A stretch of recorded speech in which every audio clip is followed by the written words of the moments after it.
Well, well, well, well. Good day, ladies and gentlemen.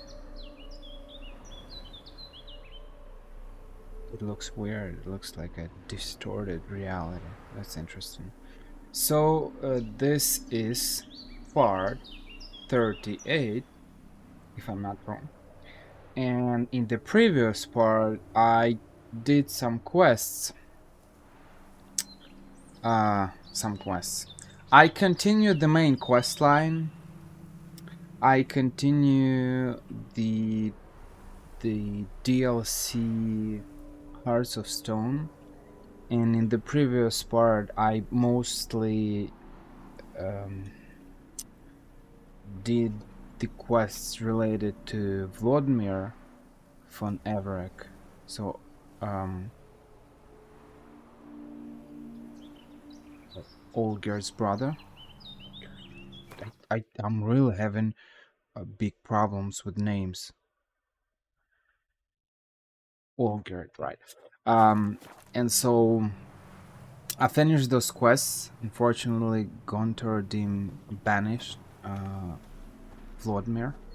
Unfortunately, it's great and not great because he made him suffer. And now I continue. I in the previous part I started doing quests related to the third wish. To be more precise, to be more specific, related to the mansion. I'm looking for a flower, the the infamous flower that Olgerd gave to his um, wife girlfriend Iris. Look for Iris of Never memories. Find a way to restore them. I suppose this is a memory. Or might have been. It, well, it attacks us, that's for sure. But um,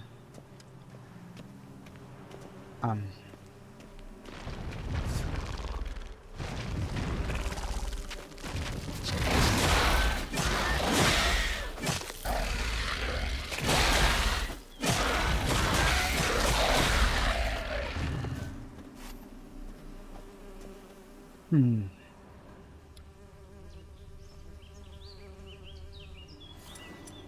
Maybe I can use the.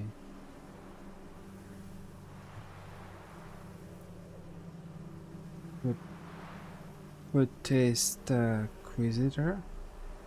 Potesta Quisitor? What? What is that? Nothing here.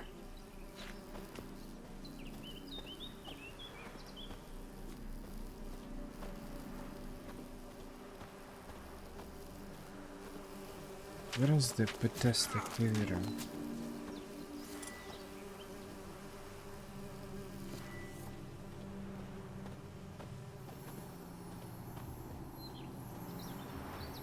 Doesn't seem to be working.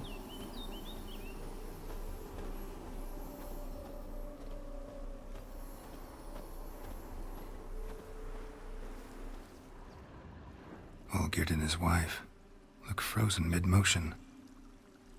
One of her memories.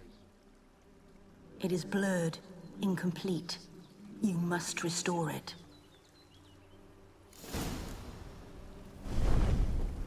Yes, that is interesting. Wine cup, Glass. just like the one Olgierd's holding. Tattered decorations for a special occasion. A wedding veil?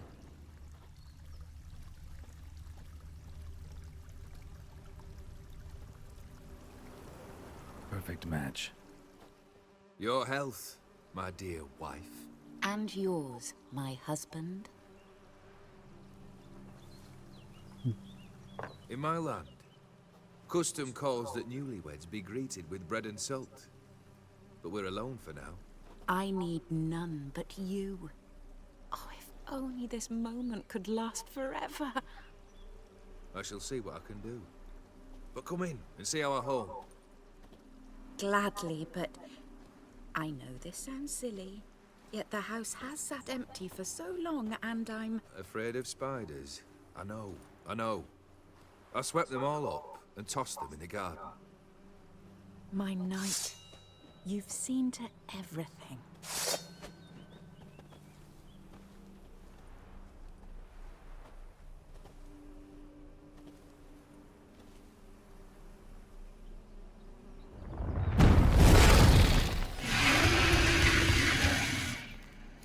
What I find really sad is that it's always starts like that.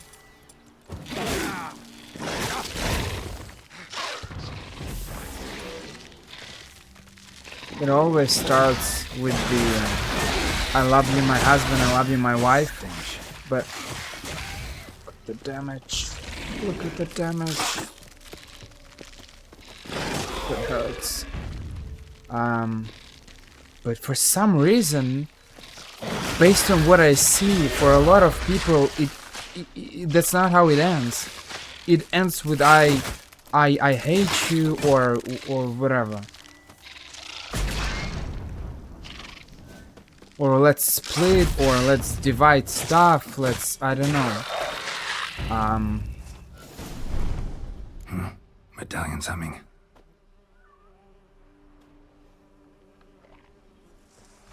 A wraith? No, a nightmare. A fear crystallized, one you must now face.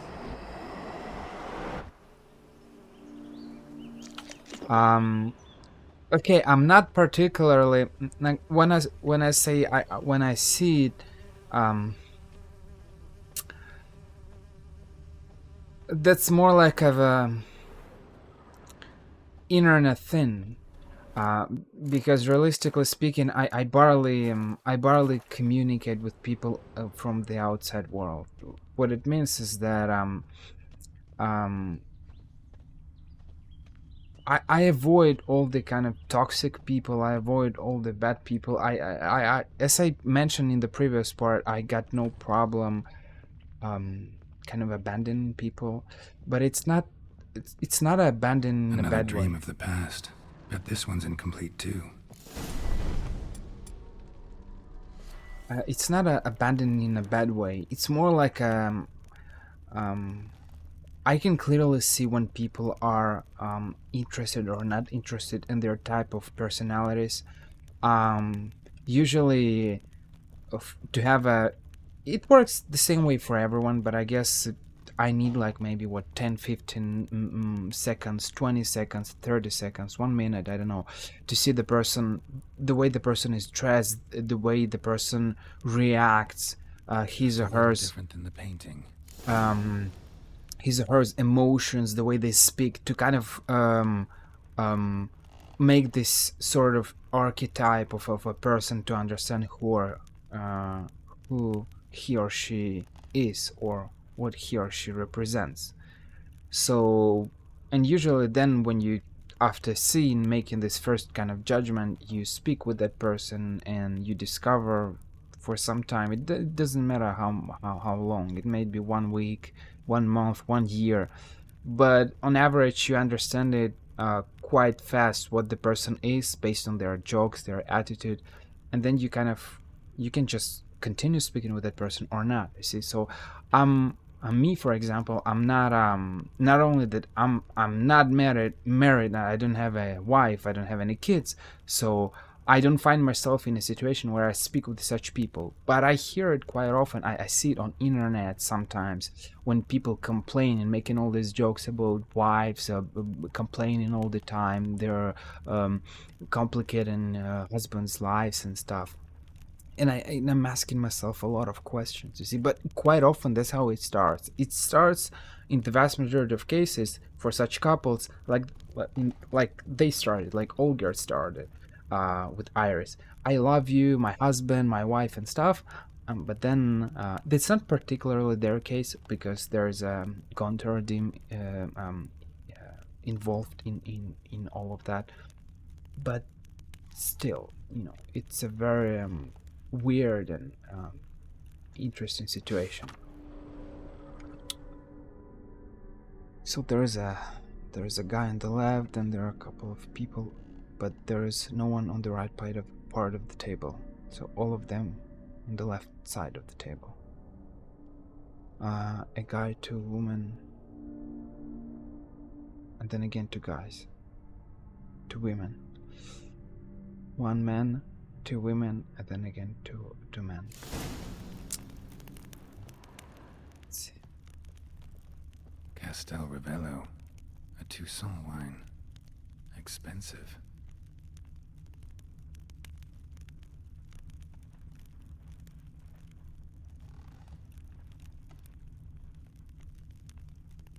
First of all, there was some light, right? And then there was someone sitting here. Oh no, this is the wrong side. I'm sorry. So this is where they are. These One. were lit in the painting, but that's not all. His wife liked flowers. Judging by the ornamentation, this might be hers. Two. Okay.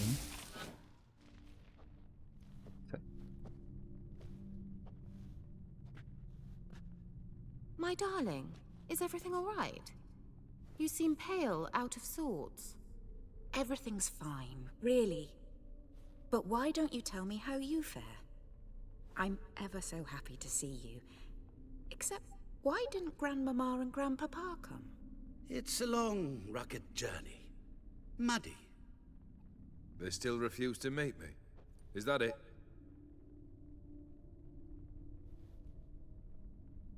And what's this? We brought some of Iris's things. Her favorite brush, her cherished doll, and this for you. Banknotes. We paid off your debts, bought them out, to avoid bringing shame to the family.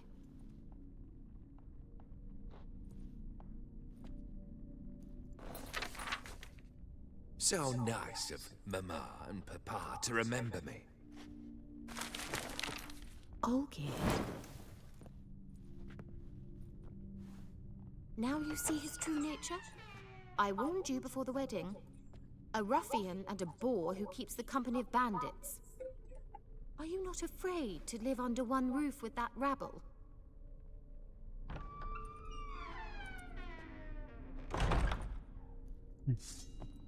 You see, you can clearly see the problem. One of the first problems of Olgierd is that he's very it's this pride. So let's follow him. Pride is killing him. He has some debts, which it happens, but instead of simply saying thank you, he cannot accept it. He thinks that it's below his dignity to accept an offer from someone, even though it's basically your family. He could have said, thank you, I will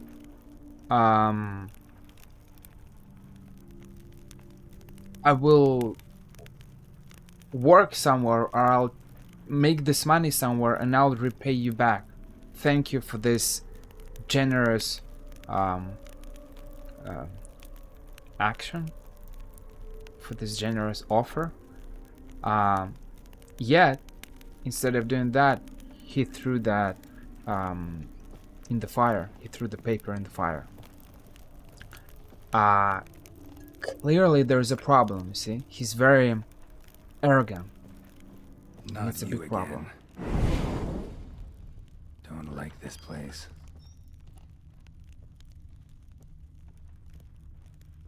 This is first of the series of problems that you see in this couple, you see? Iris seems to be adequate, at least for now. She's saddened by this situation, kind of normal emotions, but here's the problem. And this is what I was talking about in the previous part. But it's funny because yet again it it's something that is, when you study Bible, you discover all these things. One of the things that is said there is, it's a kind of an idea, is that everyone carries his own burden, or everyone carries his own charge.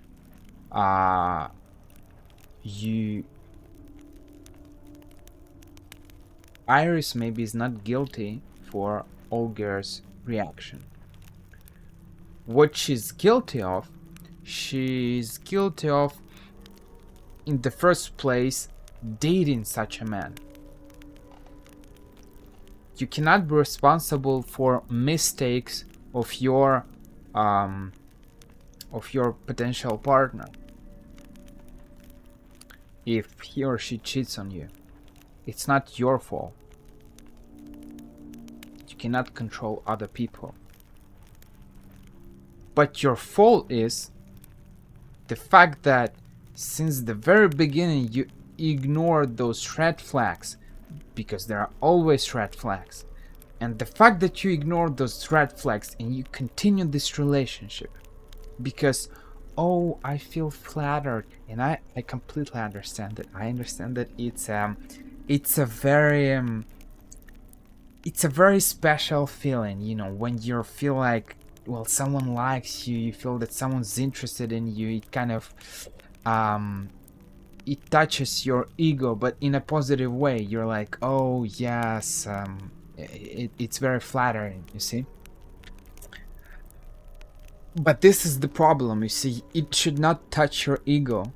If you see red flags, and even if the person is interested in you, or you are interested in the person, if you see red flags, you should not ignore them and think that magically the person will change. It's possible to change for people. We all change. But on the vast majority of cases, when you see red flags, it means that the person is not gonna change. Or maybe he or she's gonna change. But how much time will it take for him or her to change? That's the question, you see. Will you be able to endure, I don't know, maybe 3 years, 5 years, 10 years, all of those red flags and potential bad things that might happen to you? Will you be able to endure that? I'm not sure, you see. And that's what a lot of people and a lot of girls commit this mistake. I've made a video about it. I called it the I don't remember, the vicious circle of never-ending circle of female mistakes or something like that. And this is what I've talked about. It's the thing is, a lot of girls, they really. I remember I watched a video. It was a fast video about it was basically Jordan Peterson speaking, and he said that guys are very, very visual. So guys are like, if they're dreaming about something, he was speaking about. It sounds weird. He was speaking about pornography. He was not promoting it. He's more like a philosopher. But and he was speaking. He said that Google analysts or something, or yeah, I think it was Google's analytics. They analyzed all the researches of pornography of girls and guys, and what they've concluded is that guys are more visual. They're like they like, I don't know, beautiful girls and stuff. Nothing really special. But girls, they usually like this kind of brutal man, and this girl kind of calming him down. You see all of the stories, Beauty and the Beast and stuff, and so it kind of shows how we are different, how we see relationships and our kind of fantasies based on our fantasies and stuff. And girls are more into this kind of I'll tame this savage man, and I'll make him a good husband and stuff, and I'll change him, you see. For a lot of people, it's like that. It's not the case for everyone, but for a lot of girls, it's like that. You see, and here it lies the big problem. It's that you can't change people. We're not God. We don't have this ability to change people. But not a lot of people understand that. You see, so people like Iris is the good example. You see, she ends up with a kind of a bandit. Yes, he likes her, but she was foolishly believing that he can she can change him. That's not the case. Yeah, okay, this situation is a little bit specific, very delicate situation, because there is supernatural being, Gontarodim, who is involved in this affair, you see. But it's very similar to a lot of situations that happen in real life, and it's a very interesting, Chamber.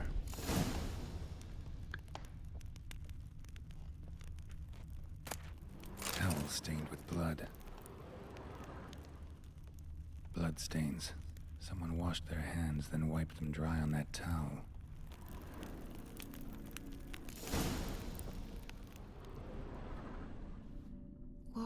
What time is it?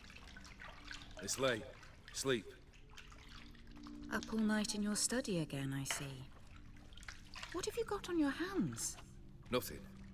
Got a bit dirty, that's it. Is that blood? Have you hurt yourself? Ink stains. I was writing letters. I shall go to Oxenfurt soon. Perhaps you'd come with me. Oh, that's a marvelous idea. A trip would do us both so much good.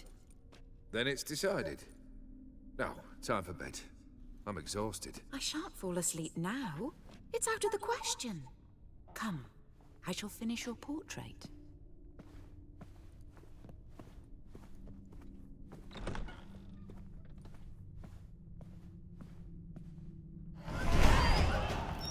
And what's interesting is what Olgerd's doing, but you'll see. What can I learn? What can I learn? What can I level up? What can I improve?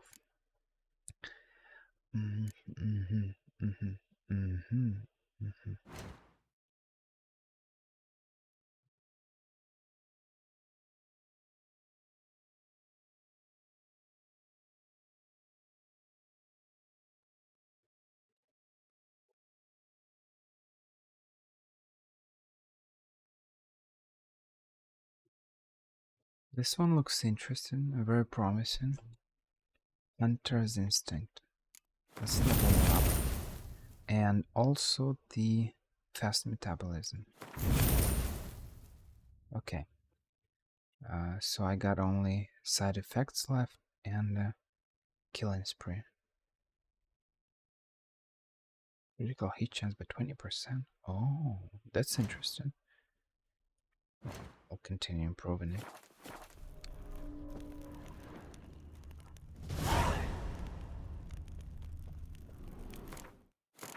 Let's save the game just in case, you never know.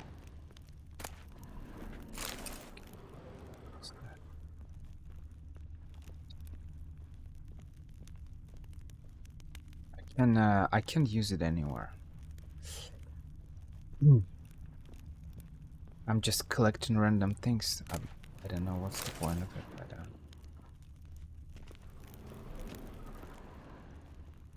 guess why not? Nilfgaardian doublet. Another blurred memory.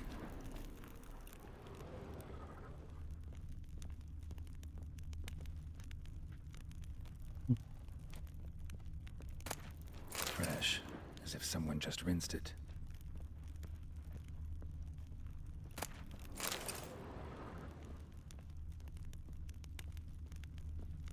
There is a cup over there with some fruits. Living tableau's gotta look just like the painting.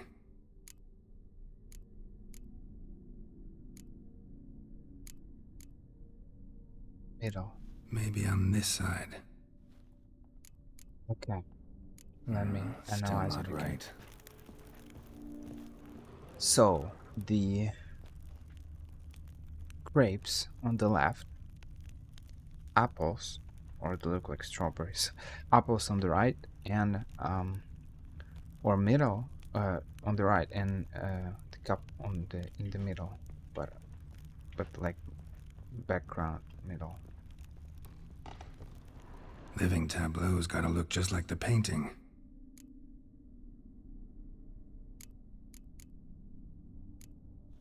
This goes here.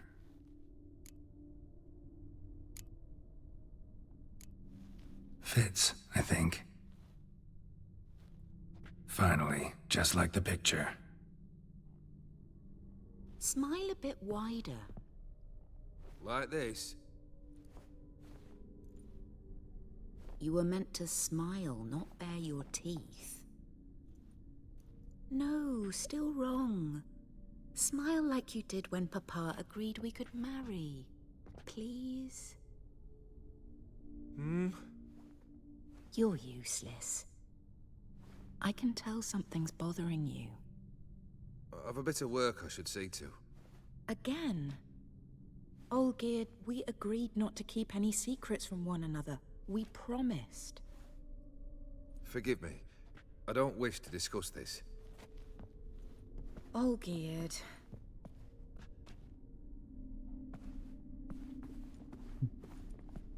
Olgierd! There lies another reason, another explanation.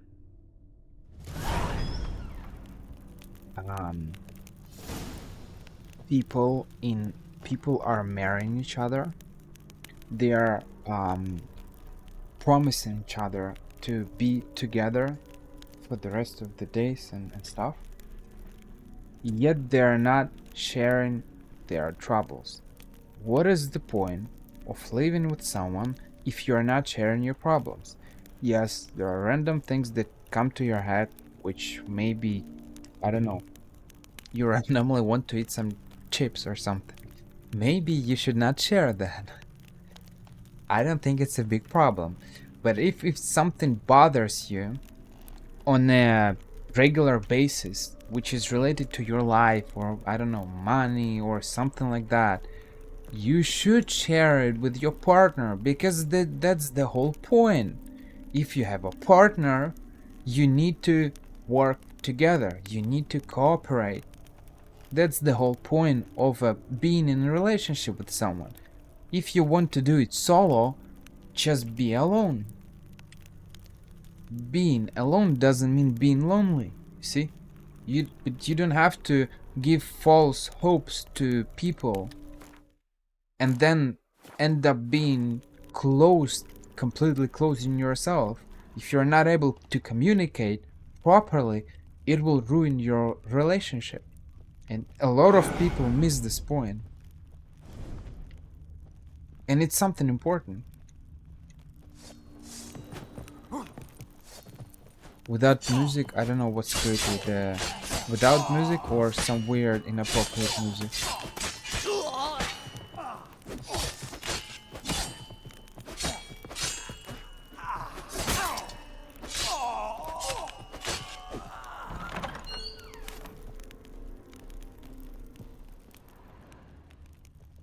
At least nothing's falling down. That's great already. No objects moving, no nothing. Master von Everek's study. Here he immersed himself in the arcane arts. Arcane or occult? The gates of mystery between worlds. The library of an occultist. All the beings inhabiting the outer spheres, the spirits of the elementals, are the most foreign to human nature. They possess a will of their own and are intelligent, though not in the way of man. For there is no way to fathom their drives and intentions. Genies, the most powerful of the elemental spirits, prove the most difficult for men to commune with. Only the true masters of magic have perfect at this art, which demands long years of study and risky experiments. Yet even the most adept at the magic arts cannot tame a genie. Merely force it to perform certain acts against its own volition. They say the mage Stammelford once commanded a Dao to move a mountain blocking the view from his tower, but even he could never convince a genie to be a willing helpmate in his work or to give sound advice. But the reasoning of these creatures is beyond human understanding. We start to Blood. discover For some kind of magic, I bet. the hidden side of Olgierd's nature. Manor was depressingly gloomy in the winter. Pentagrams here to bind summoned beings. Lines aren't all clear, though. Need chalk to fix them. Then I can set out the candles. Chalk.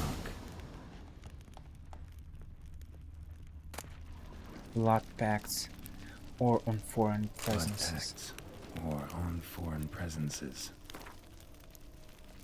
Whoever summons a visitant into our realm risks much, whether flickering as a spirit in the ether or inhabiting the flesh of a designed host.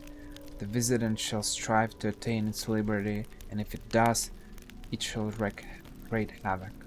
Thus a visitant must be summoned only within a protective circle, which shall bind it as no fetters could. The circle must be complete and eternal with no ruptures. Its line must be drawn with a steady hand, firmly gripping the chalk. Since a stray step made through carelessness or the visitant's trickery can smudge the line, the circle must be further secured by a barrier in the form of lit candles made of beeswax. A circle thus protected shall stand as a sure and inescapable prison for the visitant. A tome about parleying with demons. Beeswax candles.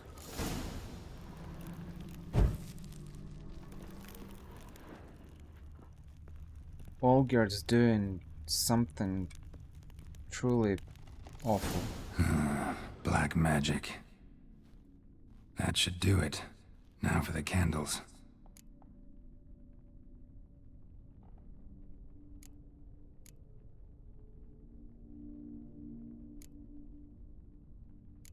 Huh?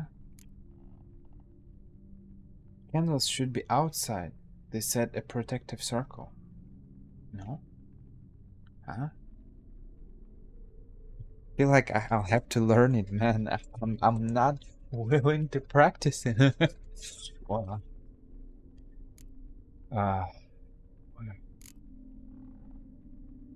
Let's try this. Nothing. What about this?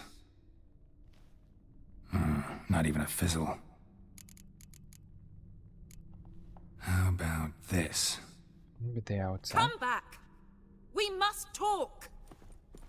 Go away. I wish to be alone. Not this time! Come out at once! Leave me be. I merely want to work in peace.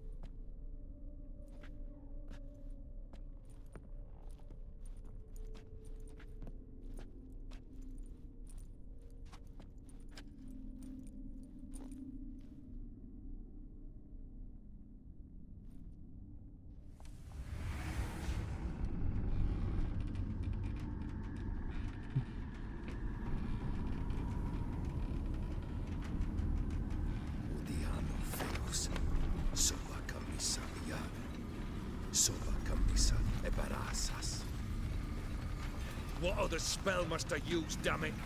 I've tried them all. I wish to end our pact. I summon thee!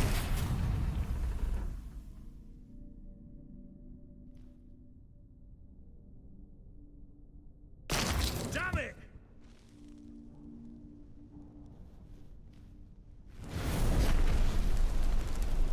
Fire! In here, quickly! The flames! Douse the flames! I did not expect that.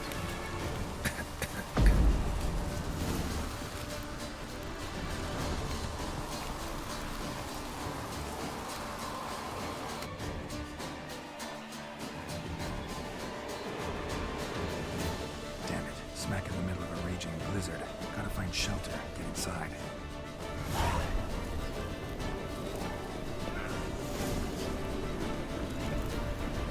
Volkir didn't let them in. They froze to death.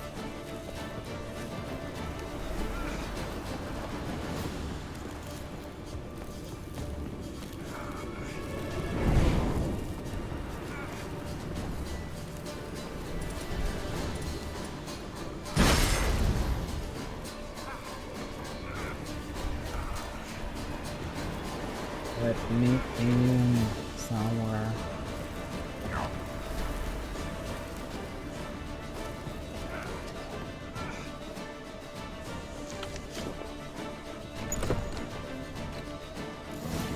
Iris and her father.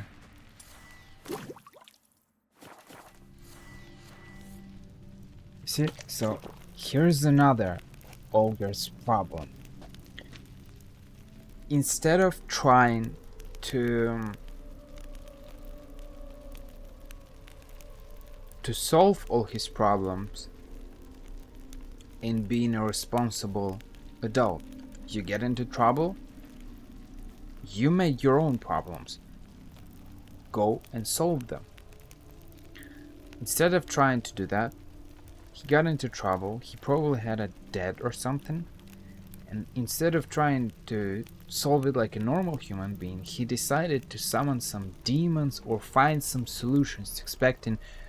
There are a bunch of different situations like that. Some people gamble expecting to win $1 million or something like that. Some people go and try to practice black magic. And you can say it's a video game. There are people who do that in real life. As weird as it sounds, in 21st century, there are people who do that in real life. I can guarantee you, I've watched a bunch of the documentaries, you can find it, about this soothsayers, visions, and all of these weird things. People do that even in 21st century. It's crazy and mind-blowing. So, instead of solving your problems, some girls, for example, because of money problems, they go and start to sell their naked photos on the internet. There are a bunch of different situations. Those are just different nuances of the same kind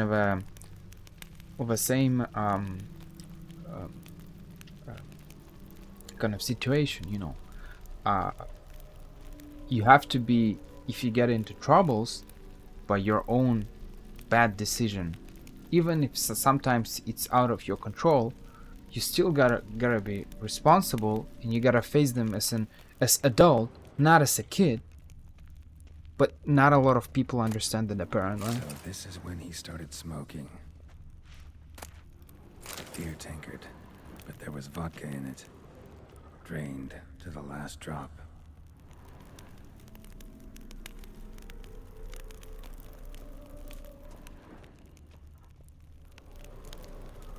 So that's how he whiled away the long winter evenings. A knife covered in blood.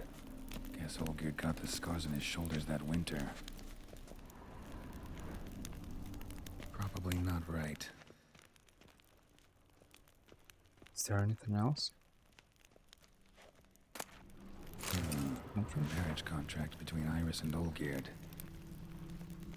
We, the undersigned, Iris Wildwitz and Olgierd von Everec, have agreed to seal our love in a marital contract and to bind ourselves to certain covenants. Let this document stand as an oath before the gods and all that we hold holy, that till death do us part, we shall treat one another with mutual respect and give due hearing to each other's requests and opinions. This is what I said. That's what hide. That's what Olgerd didn't do. She was asking him, "What is bothering you? Let's speak." And he said, "No, leave me alone, woman. I need to work. If separation shall come, we shall each retain all property, both movable and immovable, which we brought into the marriage, and additionally, each shall keep any presents given by the other during the duration of the marriage. The income which each receives, each shall spend as he or she sees fit, with all costs related to the maintenance and upkeep of mutual possessions being divided equally equally between the parties. Signed, Iris Pilowitz, Olbert Never."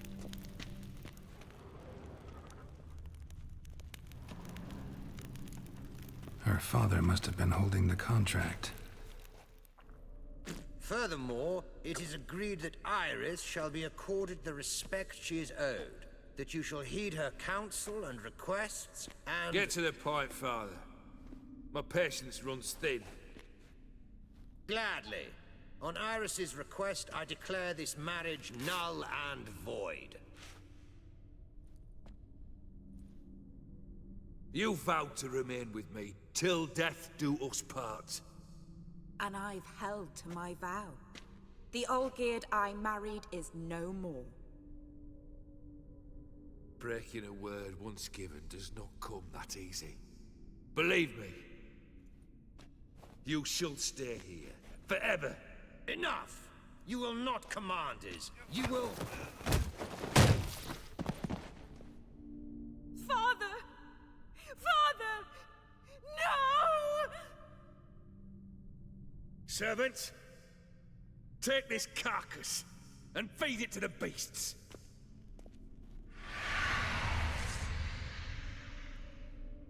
How you like that silver? And end up killing her father. But we will discover that, I think we will discover why all of that happened at some point. Has Von Everett ceased to be human? Though he still loved his wife. No, he merely remembered that he should love her. Let's go upstairs. There is some contract binding him, you see, like his soul was eaten. The way he does things, it actually reminds me Supernatural, the TV show, when Sam didn't have soul, or Dean maybe, or someone else. They portrayed it, they showed it in such a way that when the person doesn't have a soul, it's like you don't feel any emotion, so you can do certain things, but you don't feel anything. So in this situation, it's like he doesn't have his soul, you see. Like, he killed him, but he didn't feel anything. And then he said, "Servants, take this corpse and feed it to beasts." I mean, a sane person will never say that. A very, very interesting story, seriously. I like it. The more there are stories like that, the more I can analyze them. That's exactly what I need. I remember. We spent much time together here, the three of us. In silence. We'll take our places, the same as then. You do the rest.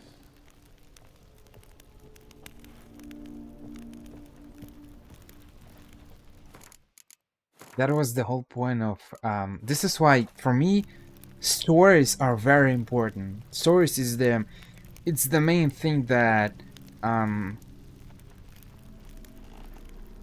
what I like about video games is the following certain characters, following their stories, how it develops, how it ends, how it begins, why it happens, and analyzing all those things.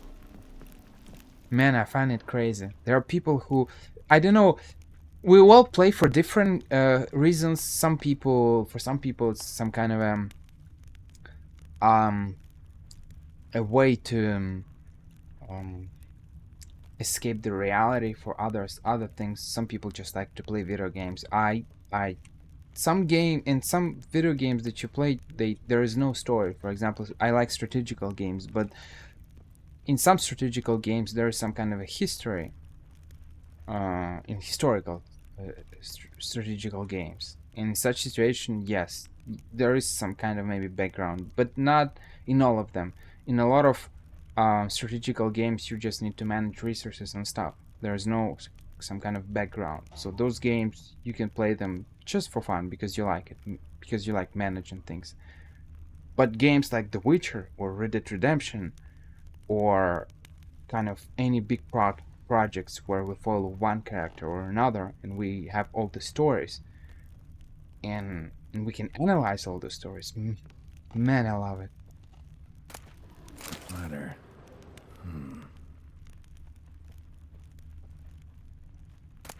A large clay bowl.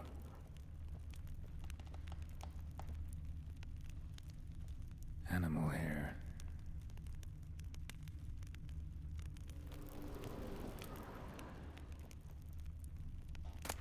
Small bowl. For soup, maybe? This is why sometimes when I see certain videos, when I watch certain videos of people complaining about video game mechanics, certain things that are buggy or not working properly, or some things that are annoying, I tend to avoid such videos, but sometimes I'm watching just to have some kind of a perspective of other people, what other people care about, to see what is important for gamers or something like that. And I see how clearly I don't care about that. I mean, I care a little bit when it's frustrating when you can finish. I recently recorded videos for Need for Speed The Run, and there are certain bugs there and certain things that are not, sometimes you don't have enough time for that, and it's sad, but sometimes it's frustrating, but it's still acceptable, you see. But I understand that it might be frustrating, but in games like, I don't know, The Witcher or something, I really don't care about this little box, seriously. For me, it's the main story, it's following these characters. This is what is important, and it's way more important than those little imperfections, the little bugs or glitches or something like that. Whatever, man, seriously. They give us amazing stories, amazing things to follow, to think about, to analyze, because it's the food for your thinking. You can think about it and make some conclusions to become a better person. By analyzing that, you can avoid potentially similar situations in your life or help someone else, and that's very good. That's amazing. Scratches.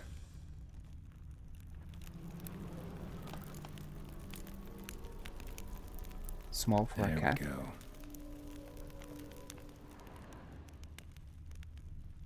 Big for a dog.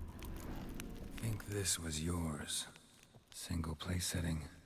No others on the table. And food for... no. Food for a caretaker. What's interesting is that he was always... or... it? Should I say it? I always want to... it's funny, because it doesn't exist in certain languages. In French, for example, there is no it. So, I always want to divide creatures on he or she. Funny thing. Perfect match. You actually ate from these bowls? Of course not. I already told you, we're not animals. But the caretaker would set them out all the same, as ordered. Another monstrosity. I begged you to stop this. Those two are too many as it is. The dog and cat keep you company. This one will protect you, care for the house, no matter what happens. Before, I wished to know what was going on in that head of yours. I thought perhaps I could help. Now, I care not the slightest what you think or how you feel. I feel nothing. Just as I no longer know if I still hate you. Go, Olgierd. I want you out of my sight. Will be. You see? Olgierd von Everec failed to understand we'd never be able to replace him. His spectre now casts a shadow over Lady Iris's every remembrance. We're almost at our journey's end.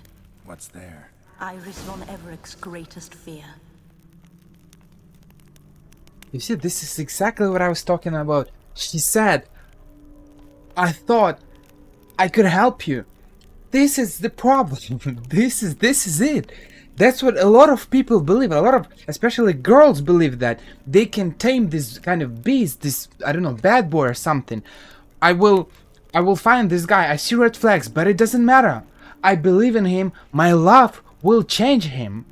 It doesn't work this way, and that's what man, that's crazy. It's crazy and sad because you see people making these mistakes. You feel sad for them. It's this famous or infamous, I don't know, is it good or bad, empathy, and you feel sad for them, but you can help them. They committed their mistakes. The only thing you can do is not commit them in your life, but you can help other people. You can help some people somehow, but not everyone. And that's the problem, you see. I can't force people to do the way I see things. You see, I can understand all of that, but just because I understand that, it doesn't mean that everybody understands that, you see. And the problem is that you can force other people to do what you do and see things the way you see them, because fortunately or unfortunately we're all different. It's great that we're all different, you see, but the problem is that you can, for example, I don't know, the most banal example that I can give you is, let's suppose you have a kid. You can force your kid to not do something one time by force, you see. You can force, but it will be only one time, you see.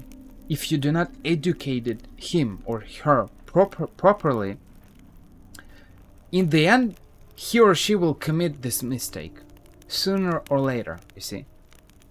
Either the person understands that, learns how to avoid those mistakes, and keeps this knowledge and uses this knowledge on a daily basis, or in any case it's gonna happen, see. So you can't force someone one time, maybe 2 times, 3 times, but you can be all the time near the person and make him or her avoid mistakes. That's what the purpose of our parents. Our parents are supposed to educate us in a way to kind of avoid these mistakes. But our parents cannot force us. They can force us 1 time, 2 times, 3 times, but eventually something will happen. They might be able to control you while you live with them, but then you will go to study to university, or you will have to find a job at some point. You will move away. You won't be able to stay with your parents all your life.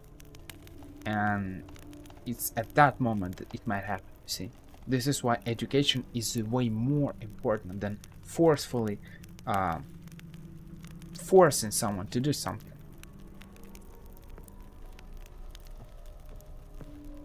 And we're always coming back to this kind of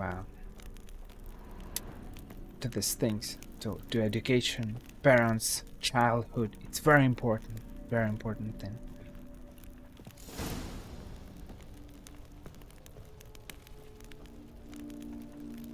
And Olgerd got so mad, so in his madness he went so far that he started summoning these creatures. And that's what, as I said, because I mentioned it already as well, about parents' education and partners and couples. You cannot replace your presence.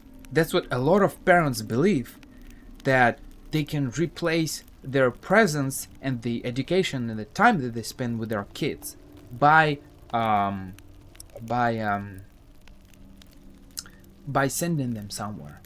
I will work 24/7 for my kid to have a better life, but what I will do is that I won't have time to spend with them, so I will send them to practice something.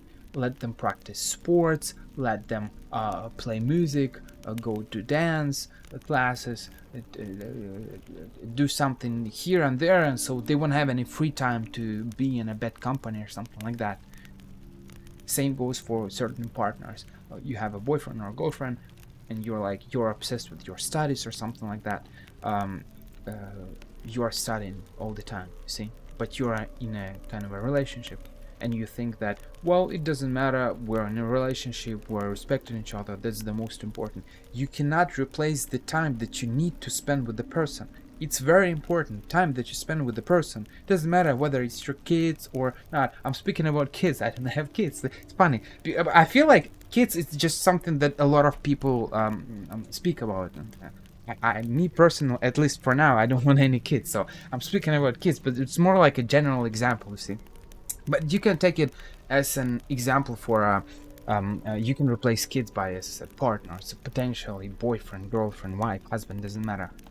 It works the same way for everyone. You see, you cannot buy some pets, companions, and believe that they can replace the time that you need to spend with your partner. You see, it's very important. It's very important. I feel like on average girls understand it way more and way better.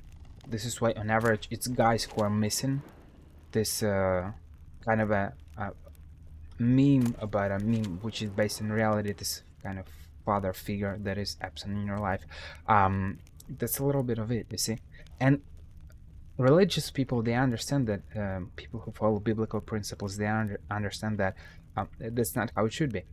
That it's not the case for everyone, because there are a lot of people who say, I believe, but they believe nothing. There's no faith in their actions, you see. Because if you study Bible, if you follow all those principles, you actually understand that you need to spend time with your partners, you need to accord time to your kids, to your husband, or to your wife. There are some obligations. You made your choice, for example, to marry someone. You need to you are responsible now. Nobody forced you to do that. You need to assume your responsibilities now. That's what ruins a lot of relationships. My dearest wife, letters from Olgierd to Iris. Were I only as skilled with words as I am with my blade, especially now, when an icy void grips my heart. I see how you look at me, and I see you wither. I cannot help you, but I believe I can cease harming you. This letter and this rose are my farewell. May you live in health, and remember but the good times, Olgierd.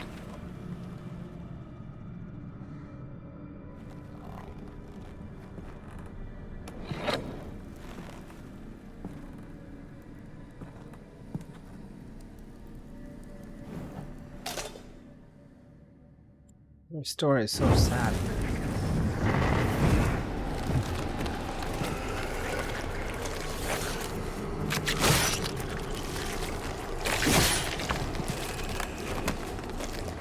This blue sword looks awful. I don't know what it discolors, but I don't like that.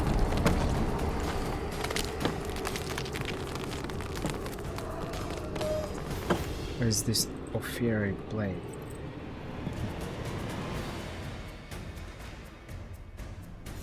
We need a Banana Tiger music. Goodbye, Geralt. Die.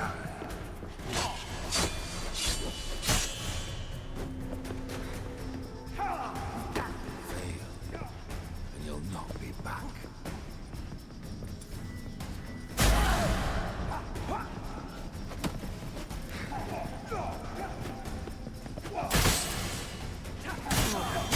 That's a dangerous man you've chosen to deal with, Witcher.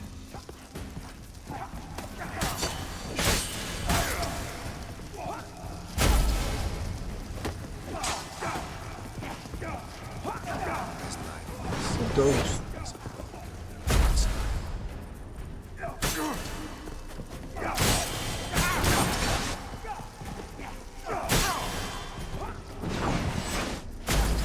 That's a dangerous man you've chosen to deal with, Witcher.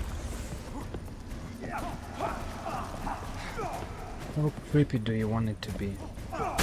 He's whispering. Shades are attacking him. Surprises.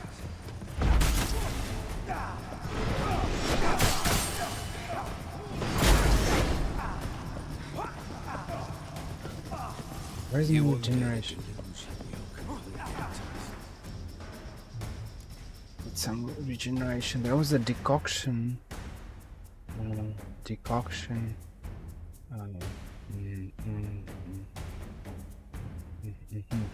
Decoction of maybe a legend decoction. 10% damage return.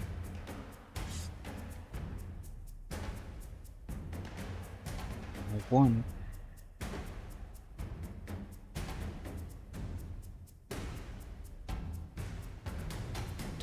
This is what I need. A Kimar decoction. Damage dealt to foes regenerates vitality. Wait, what is immediately? Okay. Vitality. So restoration of general points. Okay. I will use this one, and I will back Live to. happily ever after. What was that?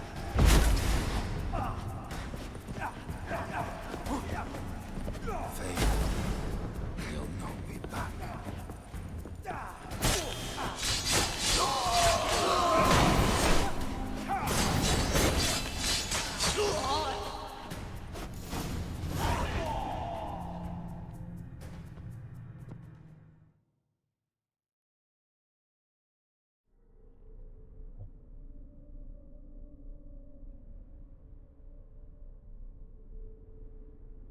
Though, if you ask me to formulate what is her biggest nightmare, I think I'd have some difficulties.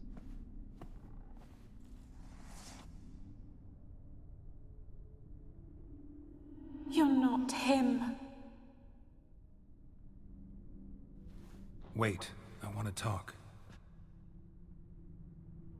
Not here. Not in this place.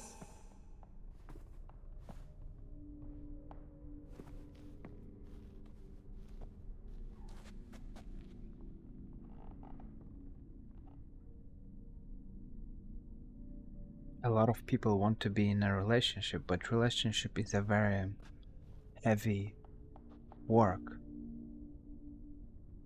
It's a very heavy thing to carry. I'm sorry. I mistook you for another. For Olgierd? I thought he'd returned. To me. She still believes in it. What are you? A ghost? An illusion? I am sadness.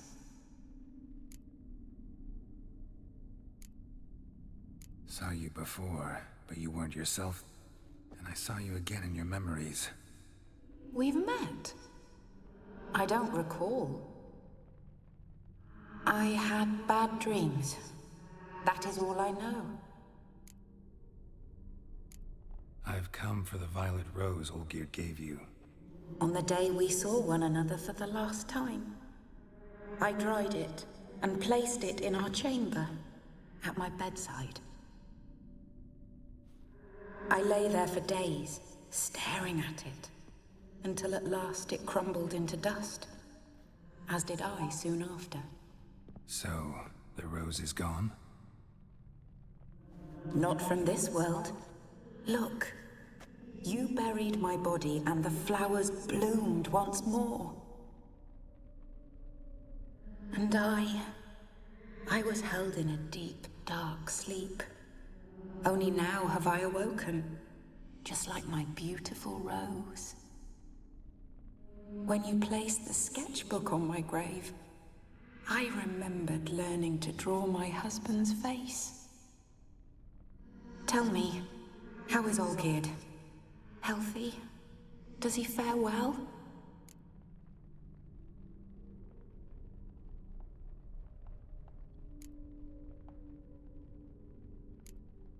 Your husband's got a powerful enemy. Gaunter O'Dim. Know the name? I curse the day I first heard it. Who is he, and how'd he step into your lives? It's my fault. It was for me Olgierd summoned the Man of Glass. And it was my fault he wished for riches, then immortality for us both. Olgierd will best O'Dim, won't he? Now tell me, how is my husband? Not sure what to choose.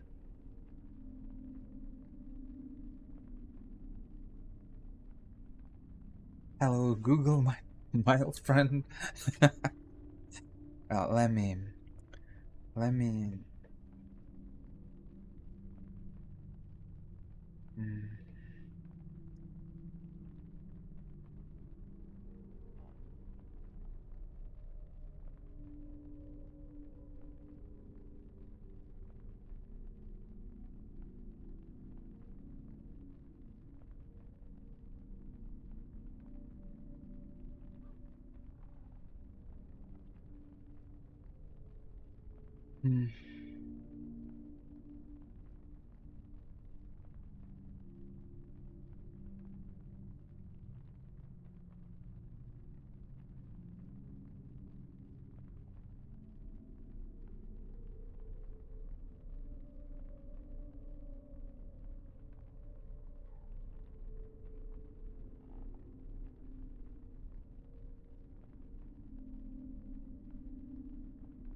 I'm not sure what is the. I'm not sure.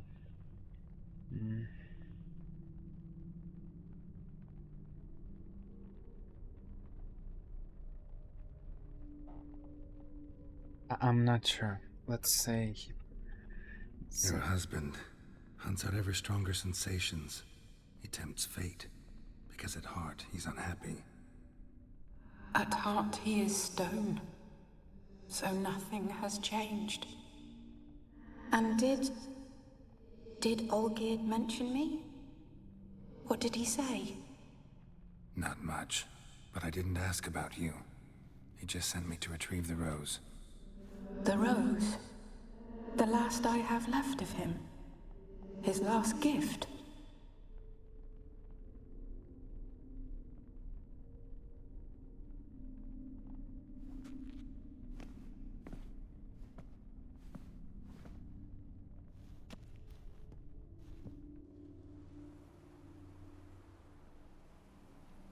It's depressing.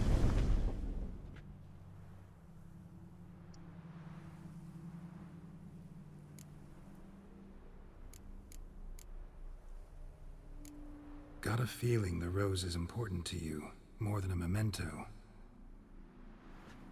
I remember so little. Yet when I think of my rose, I begin to recall what was. The world around me turns real, and my eyes open wide and I recognize things. Remember who I am and who I was. Friend once told me about a case like this. Could be strong emotions that bind you to the rose. Feelings we witchers call pins. They're what keeps you in this world. Like an insect pinned in a collection case. Horrible.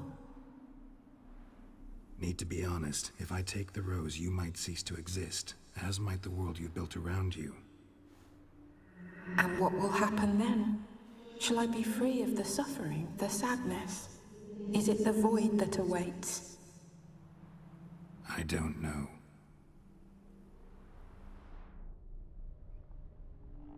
I don't wish to suffer any longer, but I fear there will be cold and darkness until there is nothing at all.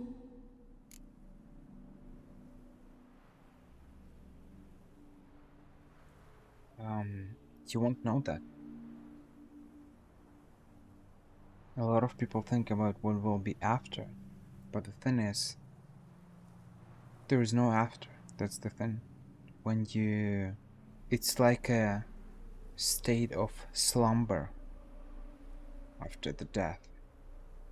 You are in this state of sleeping. It's like you're sleeping at night. You're not aware of what's happening around you.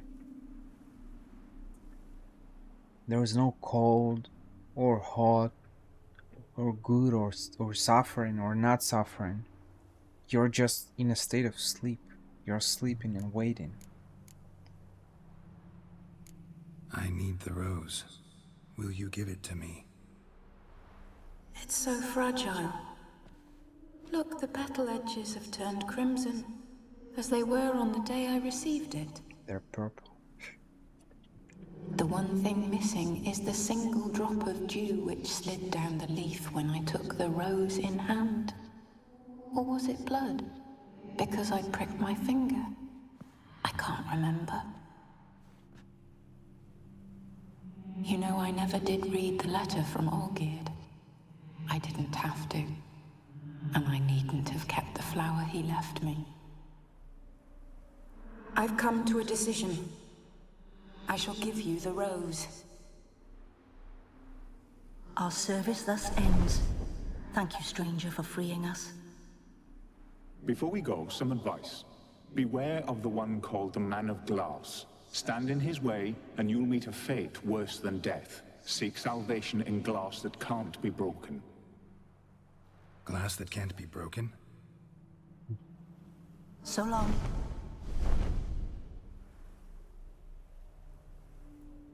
The glass that can be I'll broken. remember you, Iris von Everec. That no longer matters. Farewell.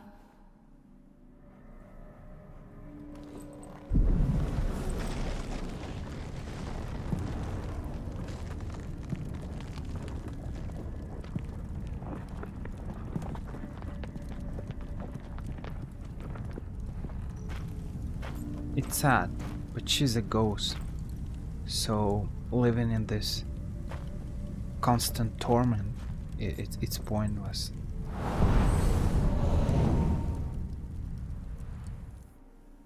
So letting her keep the roses is I don't see any sense. She's dead already.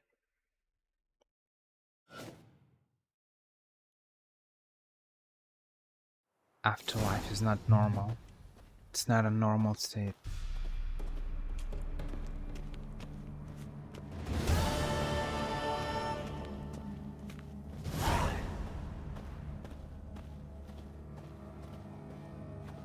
Whatever I meant. So, you see this? I didn't quite understand when she said that. I didn't quite. We just lack some information when she said it's my fault that he met Gunther Erdin. Why? Wasn't it Olgierd who started all this obsession with black magic and stuff? Wishing to get rich and stuff?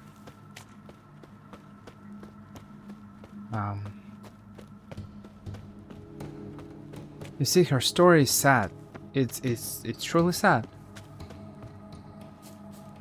But it was first of all her parents, because I tend to blame parents in the vast majority of cases. It's parents' fault that they didn't educate her properly. You should not, if you see that Olgierd clearly he's not a he's a bandit, he's not doing anything useful in his life, then you should not even start dating him. You see, you should choose carefully. And it's not because he's a, he's bad or something like that. Everyone can change. People change, and it's absolutely normal to change. Though not a lot of people change, but people can change, and we just change in different manners. Some people change completely their personalities. Some other people change only, I don't know, their overall style, and I don't know, the food that they eat and stuff. You see, there are different types of changes. We all change in one way or another. But it's very naive to believe that you can, a guy who's, I don't know, let's say, I don't know, I'm not sure exactly what he was doing before, but it's very naive to believe that someone who was robbing people before, suddenly he will change and be a very good man and be happy in a family and stuff. It happens. There are always exceptions for any rule, but exceptions confirm the rule, and the rule is such that you should avoid such people. You need to think very careful a lot of times before getting into a relationship with someone, because there will be harsh consequences. And this is the example that I gave you with but I killed it, no? I've already killed it. That is so weird. I killed the wyvern. Or whoever that is. Cockatrice? Wyvern. That's the example that I gave you about that Argentinian girl. 23 years old, she ended up being a single mother. That's awful, man.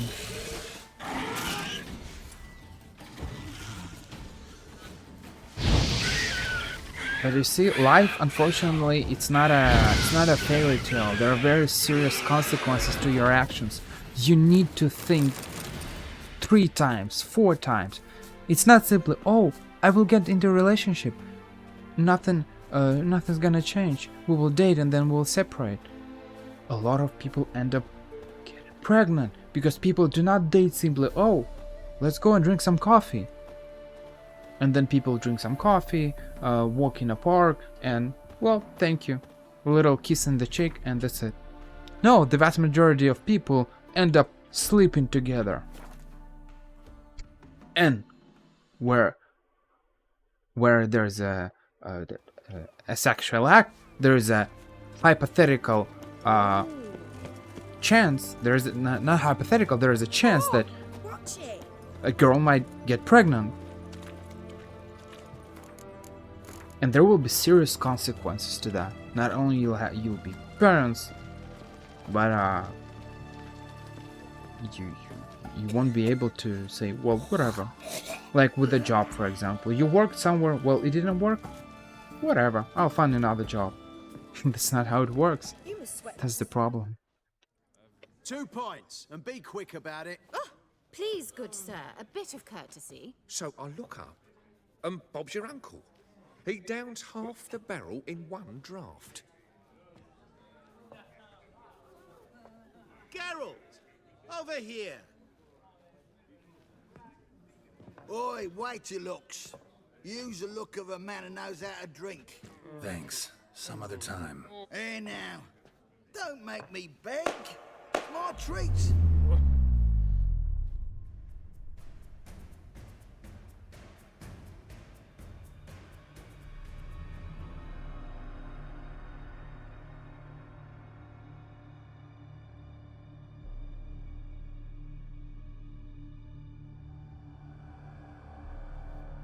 Show off. Of course I am. Wouldn't you be? Time's a marvelous plaything. And a great spice to use in gingerbread. So, you were listening. Indeed, occasionally I find time manipulation irresistible. Controlling it offers so many appetizing opportunities. Like spiking the soup of unsavory individuals with appropriately ghastly things. Who are you, really? Gaunter O'Din, also known... Not what I'm asking. so you'd rather know what it is I do. In brief, I give folk what they ask for. You might say, I simply grant their wishes. And drop them in a world of hurt. No, not I. That would be their poorly formulated wishes. I'm no cheat. I give folk what they want, nothing more. That they oft desire unworthy things, that is entirely the fault of their rotten natures. You're not human, that's clear. So what are you? A demon? A djinn? Do you really wish to know? Yes. No, Geralt. You don't. This one time I shall spare you, and not grant your wish. All who have learned my true name are now either dead, or have met an even worse fate. Yet I still need you. You actually control time, or is this just some conjurer's trick? What difference does it make? A big one. Let us say, time has always fascinated me. So I taught myself how best to use it. Why time, of all things? Geralt, there are 4 dimensions. Length, width, height, and time. What would you have me fall in love with? Width? Come now. So, to what do I owe the pleasure? I wanted to congratulate you. You acquitted yourself splendidly with Olgierd. In fact, you've almost satisfied your debt. Was supposed to fulfill his 3 wishes. Did just that. This is where you remove the brand, because we're even. Nearly. To fulfill the terms of the contract to the letter, you must do one more thing. Draw Olgierd to the Temple of Lilvani. We never discussed that. Oh, but we did. As a man of the world, you should know that every contract contains a catch or two. Small print, which, nevertheless, changes the ultimate meaning of the pact. This applies to oral contracts as well. Recall that I said, and I quote, "I believe, however, that all will end well, and once it does, we 3 shall meet and thank one another for the voyage we shared." End quote. Yeah, I remember. Fulfill your end of the bargain, and I will remove the brand.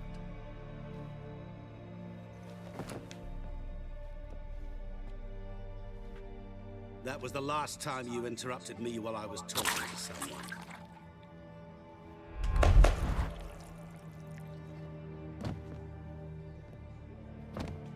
What the devil? Why is there a fly in my suit? Was waiting. Had an eye out for you. Didn't see you come in. How is it you're here? I'm a witcher. Superhuman quickness. Just one of my many qualities. You tossed this fly in my suit? No. Now listen carefully. Tell your Ataman to come to the Temple of Lilvani. It's south of here. Entrance is inside a cave. What's the commotion? Lilvani's temple, got it? Aye, got it. Hold there! Your friend, the medic, she were here. Ask that you look in on her. Thanks.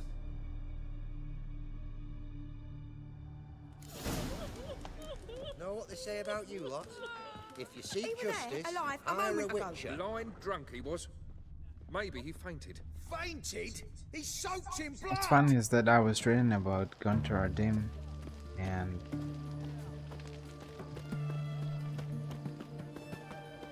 it's basically, if you write it in a shortened form, it becomes God, Gunter Ardim. But what he's doing is definitely not godly. So it's kind of interesting. He can manipulate things, time or grant wishes, but I see it's more like a contract with the devil, which he clearly is. Fancy, eh?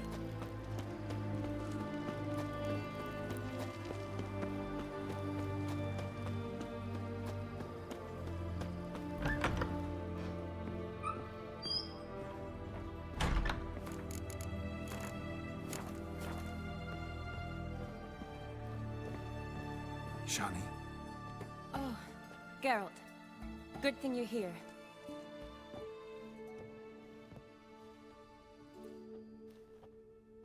What happened? Somebody break in? This?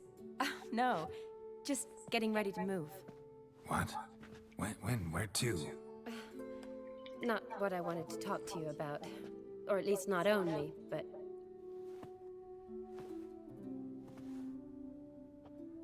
I'm leaving, Geralt. The Eastern Front beckons. I'm Kedwin bound. Never mentioned you'd be moving. Any intention to either. I didn't know I would be. Found out this morning. 2 soldiers came to my door, said Redania needs me again. Couldn't turn them down? Just say no?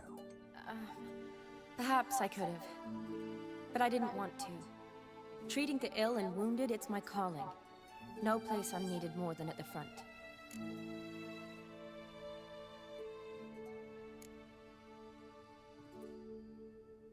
Can't you reconsider and stay?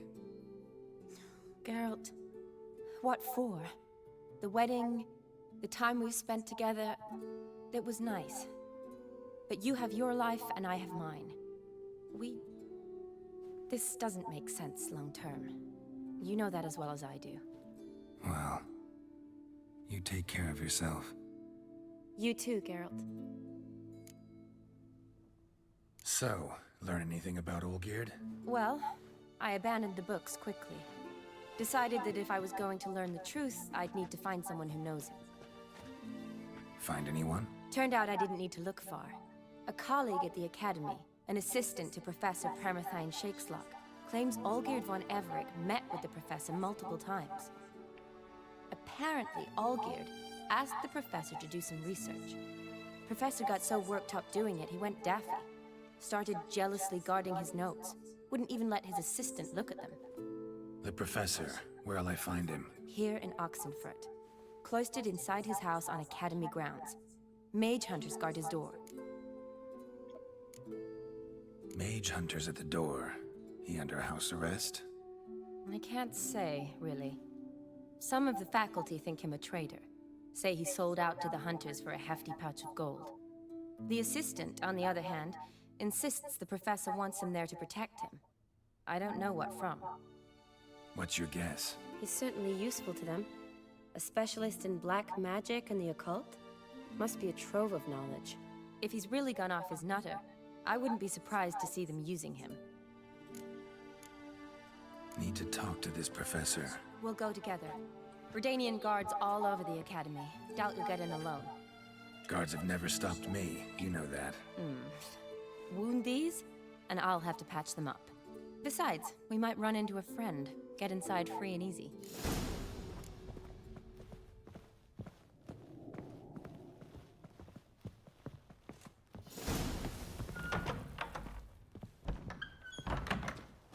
So how are things at the Academy these days? You mean since Radovid shut it down? I mean, is it well guarded? Might be all it is. Many of the faculty fled to the far north. The braver ones stayed, but assumed the guises of tailors and laundresses. Why? Just curious. Scholars seem to have adopted mage tactics. They in the same bind?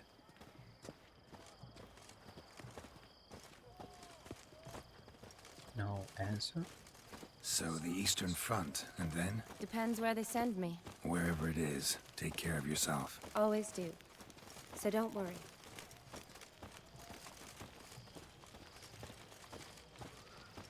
Honor in the fatherland.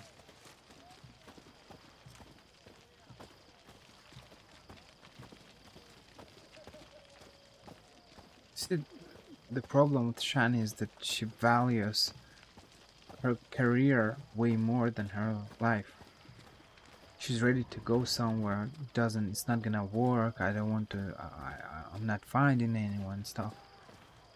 That's a problem. If you want to have a family, I mean, it's not a problem. It's great. You can be career focused. There is no problem. But then in such case, you should not kind of complain that, oh, I didn't meet someone. I can find someone or something like that. You see. You can be career focused for 10, 20 years and then decide to look for someone.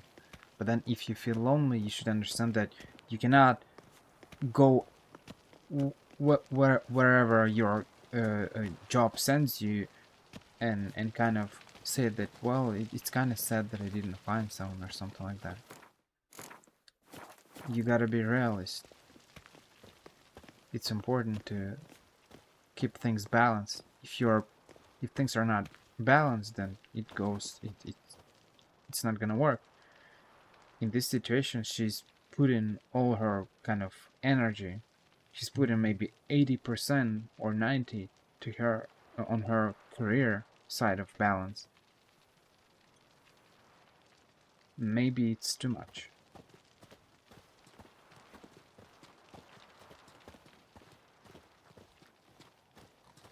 But as I said, there's nothing, it's absolutely fine to be alone and focus on your studies or on your work and stuff.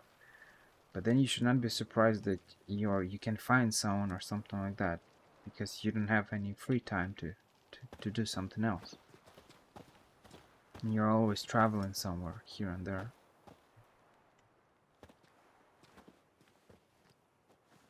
Halt!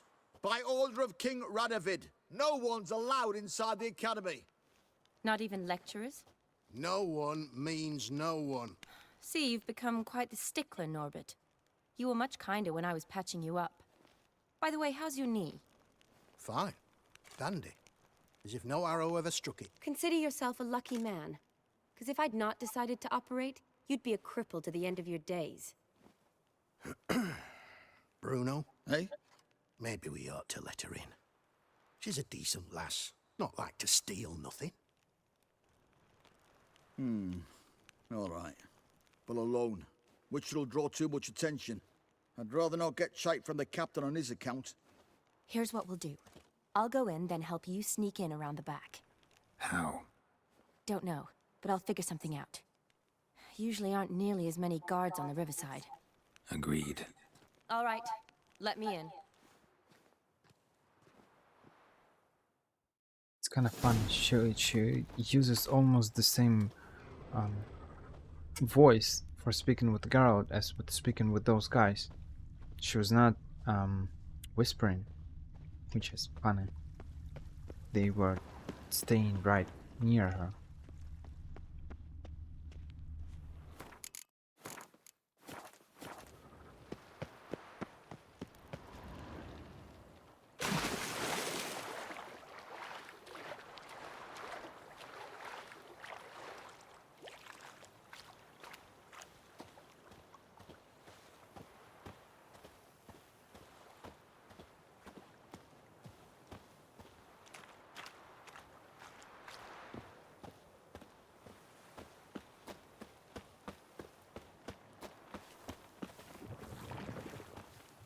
Yet again, no music.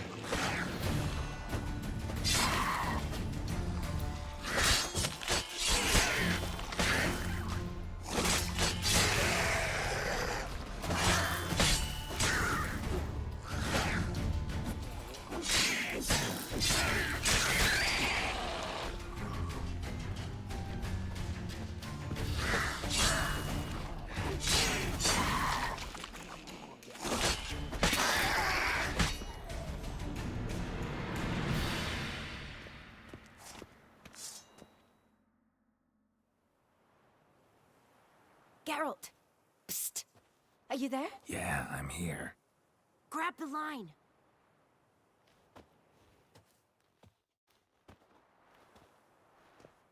Where'd you get the rope? Long story. But we've done well. Professor Shakeslock's house is at the end of this street. Witch hunters guard the door. Doubt I'll be able to sweet-talk them. Been a huge help already, Shani. Thanks. It was nothing. Really. You'd have done the same for me. If you wish to see me again before I go, I'll be at home. Packing will take some time yet. All right. Be seeing you.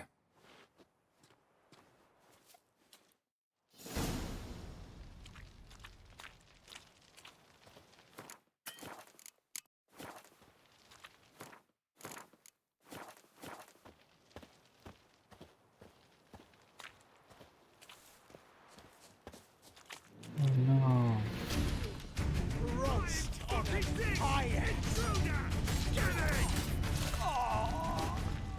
this one horribly wrong.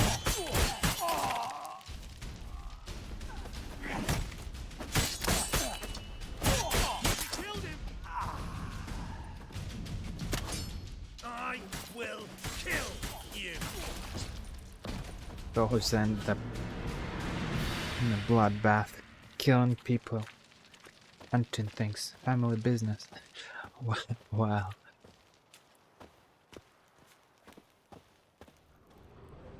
Locked tight. Need another way in. You leave a window open, maybe?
Shattered mirror. No sign of impact. Probably not an accident. Shattered by a sound, maybe. Someone looking at the scream. Don't know the sigil. Hasn't been used in ages, looks like. Sigil? Not sigil? Sigil. Julian Alboco's lesser key. Talks about demons. Dusty as they come. The essence of evil is to cause suffering. There exist many varieties of suffering, from common corporeal pain,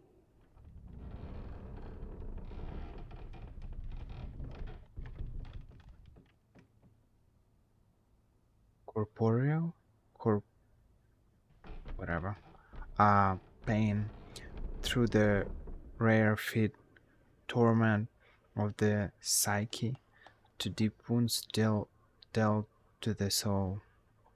Whence, when does evil arise?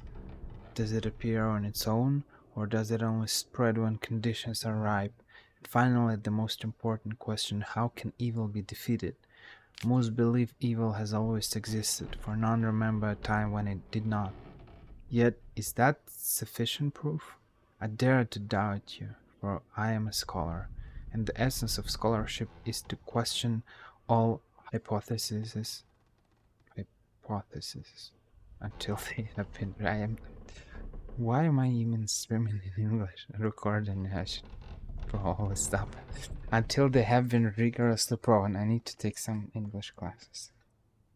The appearance of evil is closely tied to the existence of good. Its opposite and antithesis.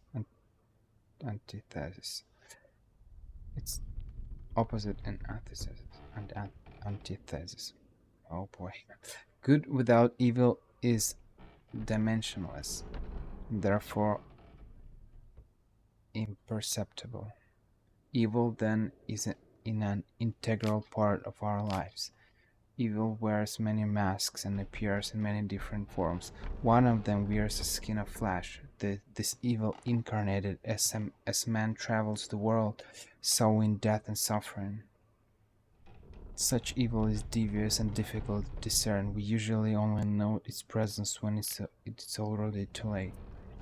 In my scholarly wanderings through the myths and legends of a great many cultures, I've come across descriptions of a certain individual which all display striking similarity. I do not mean in terms of this individual's outer appearance or name, but of his modus operandi. This evil works through trickery, tempting at first with the offer of something seemingly good. The price one must pay for this object of temptation, however, is enormous and non-refundable, and the promised good often contains horrifying looks and treacherous traps. Beware then of any who promise the impossible, for such can only be delivered through the machinations of evil. Is there anything else useful for me? Feather or something? What's that? It's part of the broken glass mirror.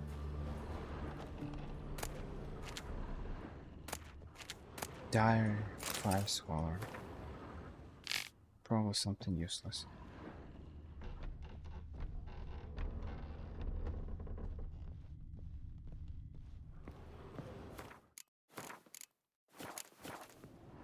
Franco? Is that you? Leave the bedpan in the usual spot. And take the platter. I shan't be eating today.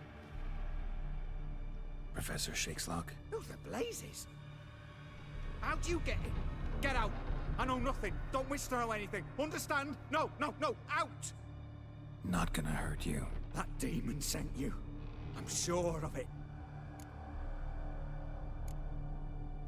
What demon? Feigned ignorance. Please. You know. Gaunter O'Dim. Evil incarnate. He didn't send me, but he is why I'm here. I'm a witcher. A mutant. Yeah. Could be. Why are there guards outside your door? You a prisoner? Protective custody. That's the phrase. Protective. When I cannot decide my own fate, cannot breathe without their permission. What do they want from you? You may not be aware, but I'm one of the foremost experts on the occult. Living experts, that is. My mentor was the outstanding Professor Lionel Van... And you're cooperating with the witch hunters now? Cooperating? As if I had a choice. They're ignorant, but not enough to ignore what I know about magic, witches, sorceresses, what have you. Knowledge they use for barbaric ends. But that's beyond my control. Came here because I need information. Think you might be the only man who has it. A witcher. Then it follows I needn't fear. I'm hardly a post-conjunction creature. What did Olgierd von Everec want from you? I curse the day I first set eyes upon the man. He appeared at my doorstep one day, offering a sack of gold were I only to find out who Gaunter O'Dim is and how to get rid of him. I agreed. Such matters are my speciality. And I needed the coin. I pored over countless tomes, delved into obscure incidents and analysed folk legends. I went so far as to travel to Nilfgaard, the library there, where at last I hit upon the mysterious entity's trail. There are records of encounters dating back thousands of years in many cultures, under many names, but always as evil incarnate. In this land we call him Gaunter O'Dim, at times Master Mirror, or the Man of Glass. In deciphering the ancient scrawlings, I went blind, yet I learned a great deal. For example, that he plays with his victims, thrives on pacts above all else, seemingly harmless contracts which drive their parties to madness. I hope I won't end up getting blind by reading all those Wikipedia pages for countless hours. I don't want to get blind. Oh boy. What's with the surroundings? These runes, what do they mean? They protect me. Here, evil cannot touch me. How do you know? Told me himself. Paid me a visit once. Fascinating meeting that was. I was blind already, but saw him clearly. He smiled. Said he was honoured I'd taken such an interest in him. He wished to thank me, and explained he'd taken a similar interest in me. He drew the circle and said I'd be safe within it. His way of repaying me, you see. Ever tried to leave it? If you'd heard how he said it, you'd be as certain as I am what leaving would bring. Thank you for studying me. If you leave it, you're dead. Oh boy. Know anything else about the man? Gaunter O'Dim is no man. He is evil. Evil which assumes various forms. Forget about him, or die. You're alive. Alive? Yet I live in constant fear, born of what I've learned about him. Olgierd signed one of these pacts with him? Brilliant deduction. But have you guessed why? You must know that he came from a wealthy, influential line. He must have, if the family of his betrothed accepted him. Yet did you know his fortune soured? He himself became an outcast, impoverished. Iris's family, a powerful house, could not accept this, would not marry their daughter to a nobody. Olgierd wished to elope. The further away, the better. Yet Iris refused to cut her family ties. Quite the predicament. Indeed. Their luck turned yet darker when a wandering witch mentioned a solution. A man who would grant any wish. His name, Master Mirror. The rest follows naturally. Olgierd and O'Dim, a meeting at a crossroads, a wish, a pact signed in blood, and a price to be paid. Olgierd was to sacrifice one he loved. O'Dim delights in difficult choices. He knew Olgierd loved two in this world, his betrothed and his brother, Vladimir. Olgierd chose, and soon thereafter married his beloved Iris, his fortune restored.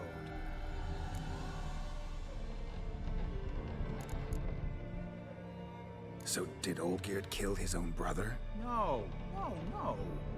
Deduce, Witcher. O'Dim acts directly or indirectly. Olgierd merely signed the blood letter. The next day, his brother was dead.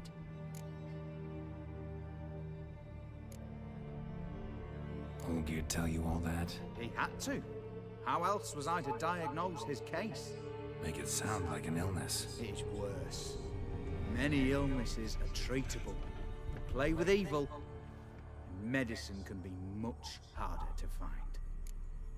Olgierd sacrificed his own brother just to marry a girl.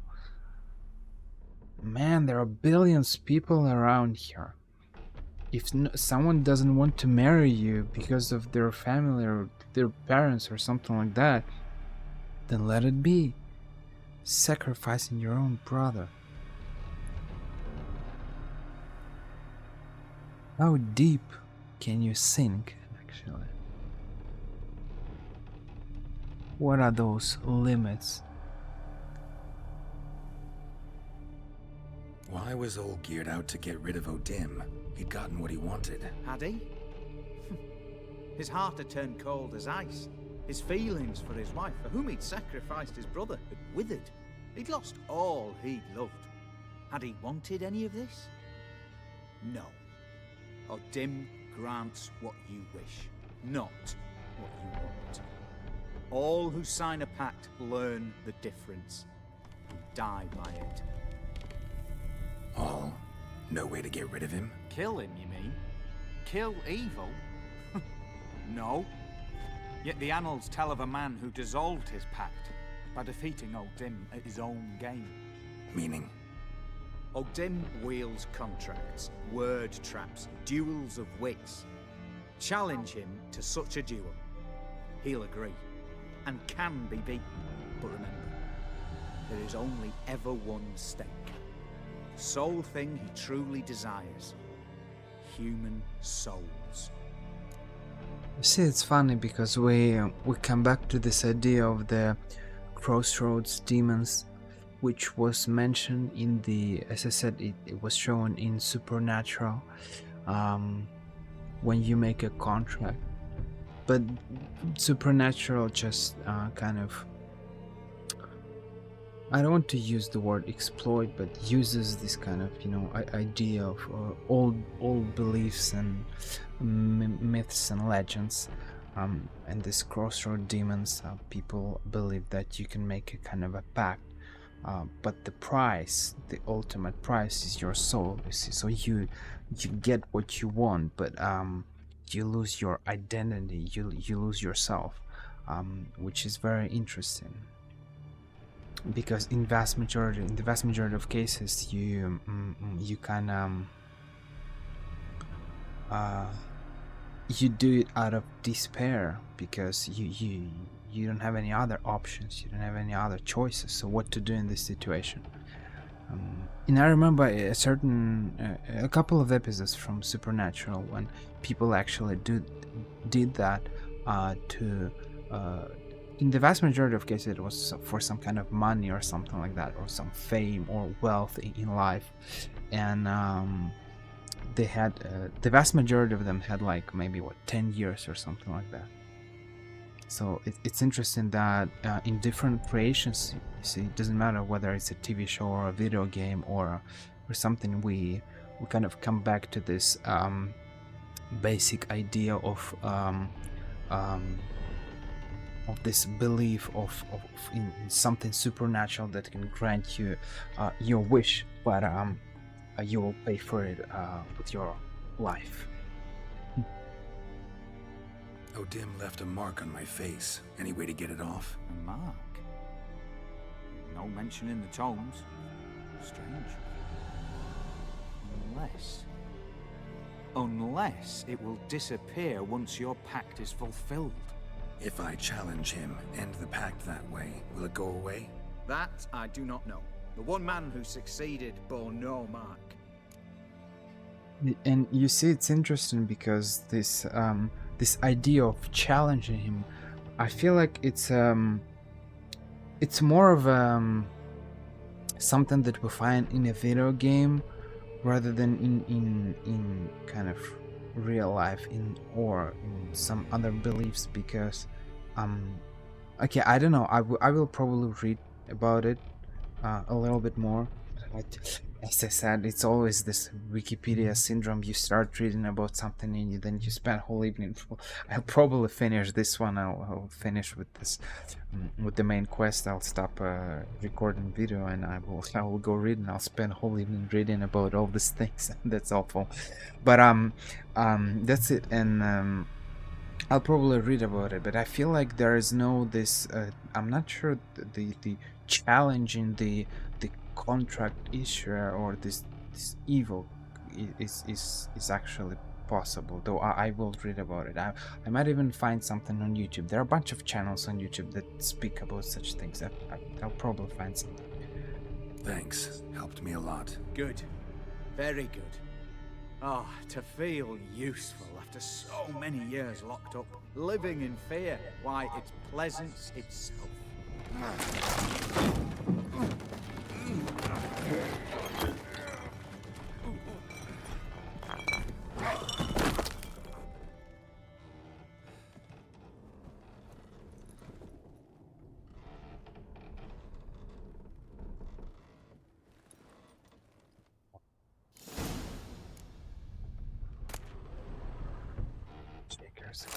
Shaker's journal.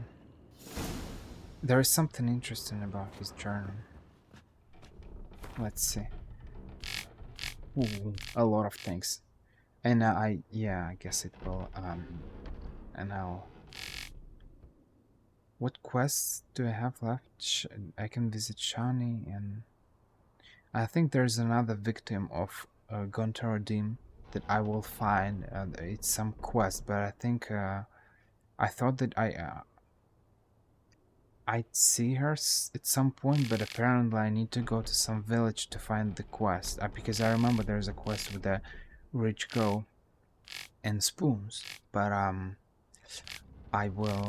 didn't do it. I will do that probably in the next part. Which is funny, because if I finish this part and I kind of get rid of Gontar O'Dim, we won't see, I think we don't see him during that quest, but no, it's fine.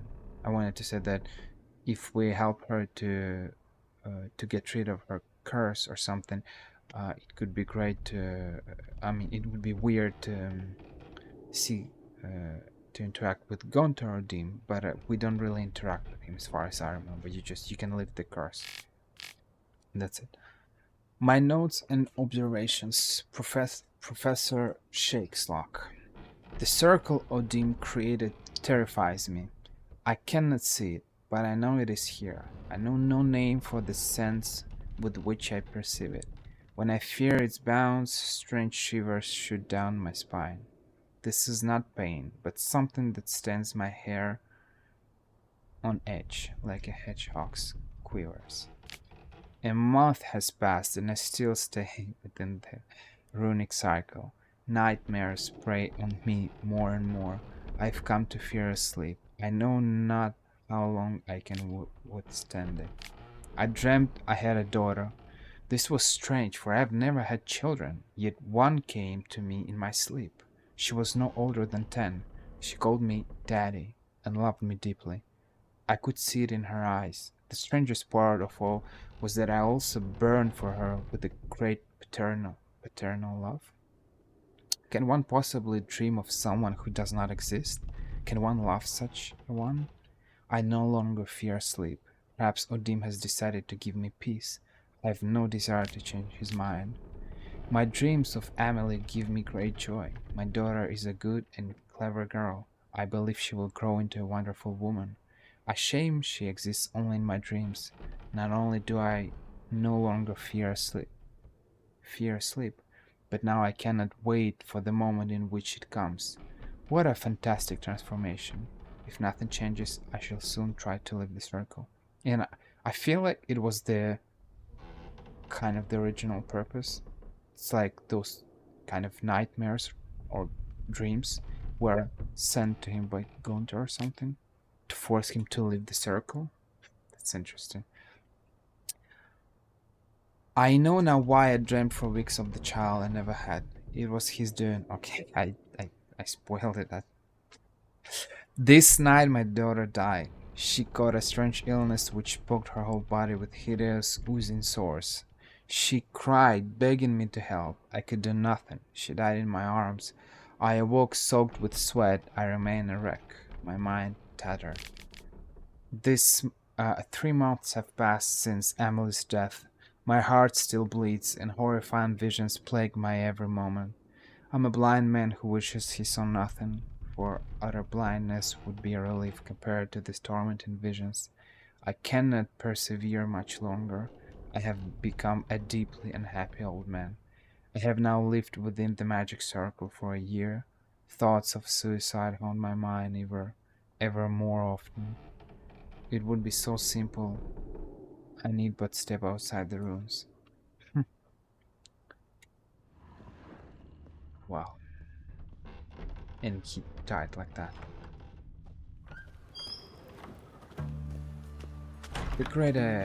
They did a great job depicting this kind of showing this kind of evil. CD Projekt Red. I like quests like that with some kind of a background or backstory, but what goes kind of above the Witcher universe, and that's it.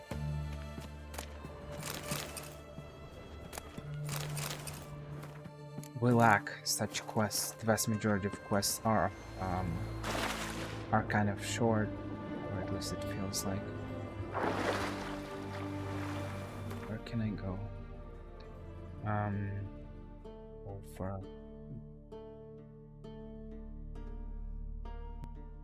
Over there, maybe somewhere over there. Or maybe, let me think. The cave is not far from here, but yeah, I'll probably fast travel to Bannock.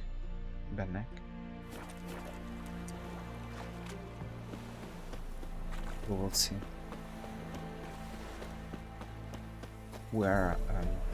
it's almost the ending. Oh no, it will. There will be a last quest if you decide to challenge Gontar Odin.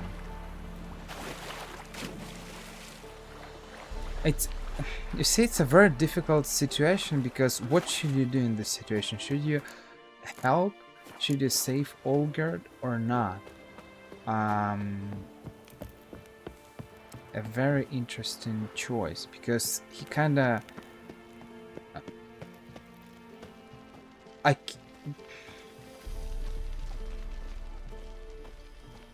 don't know. The problem is that you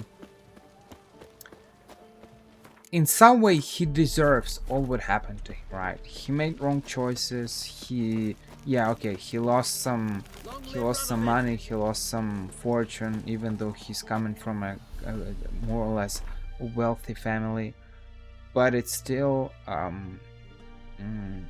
so I kind of understand his logic behind that. But you see, sometimes you need to pay a price, sometimes you need to learn a lesson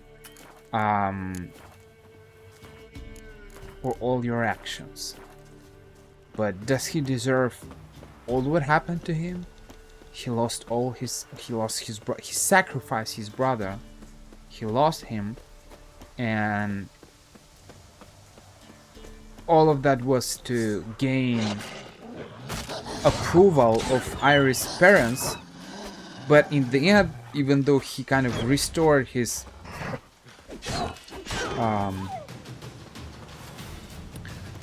mansion, all his wealth, he ended up losing himself, losing all his feelings, and he lost everything by this wrong decision of making this contract with Gontar Odin.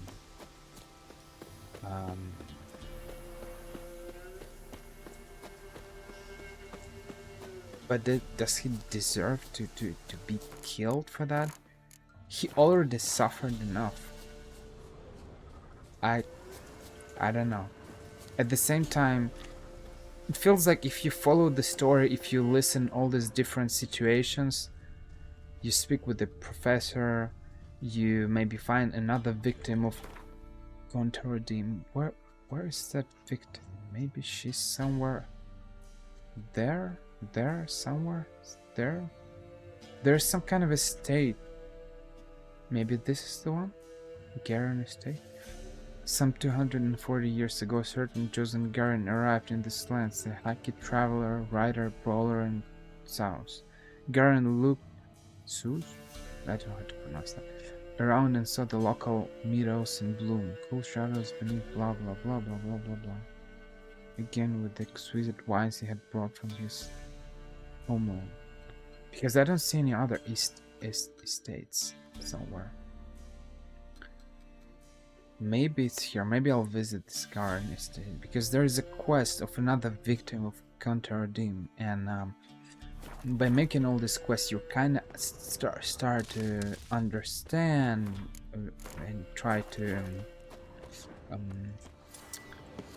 You kind of want to save these people and help them, and save them from Gontar Odin. But and that's the kind of the logic that basically the game promotes. You probably should feel something for these people and try to help them. So it feels kind of logic helping you because the game kind of leads you this way. But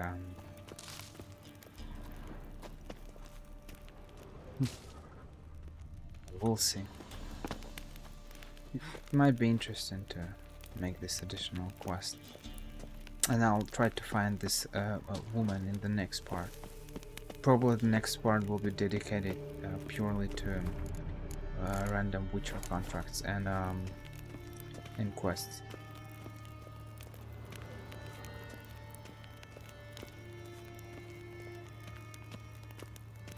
But you'll see Olgerd is stripped everywhere, from the house of Bartholdi's house, to the Rose, to his brother, to everything. Gontar is really boy. It's so awful, so awful.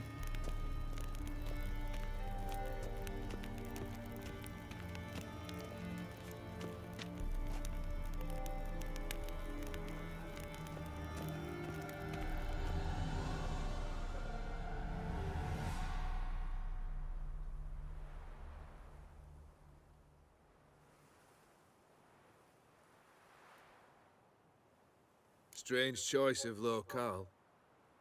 Guessing there's a reason for it.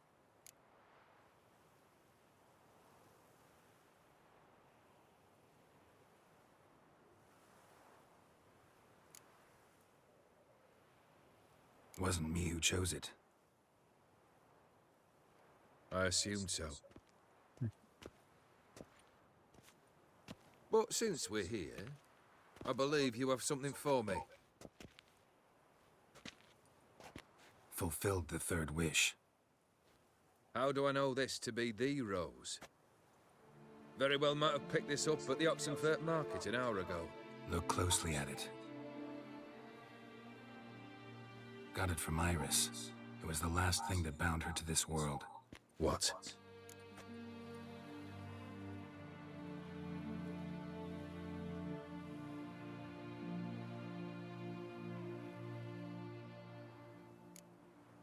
I think she loved you. Meant this as a token of that love. She loved me. After all that's passed. Iris.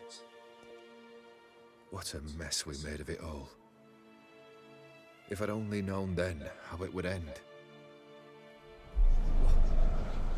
What's happening? I feel as though a hot iron's pierced my chest.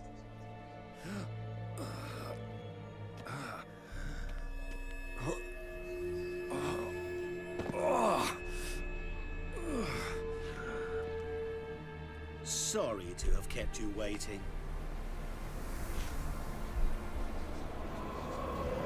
So glad to see everyone's moved. How do you feel, Von Emmerich? A little less troubled? Lighter in the heart? Odim, what do you want? What do you mean, what? Your soul. You forget. The pact states you can take it only once you fulfill 3 wishes and we stand together on the moon. Well, what do you know?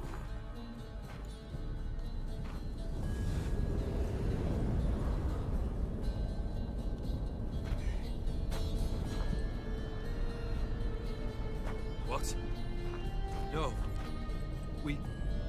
We had a pact. The moon is there. There! Not here. I gave you what you wished for. Here, on the moon, our contract you fulfilled. Boss, you cheated me. I never cheat. Wait. Do not interfere, Witcher. Remember what I did to the last fool who interrupted me. You grant wishes, right? Grant mine and release him. He must repay his debt. Let him go, and I'll take it on. We'll call it mine. You wish to give your soul for his? No, but we can play for them. I lose, you take mine and Olgierd's. But if I win, you release us both. What do you propose we play? Gwent? Don't know.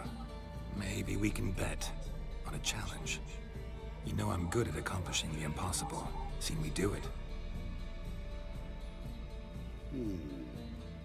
Very well. But we shall do this my way. It's my way or the highway.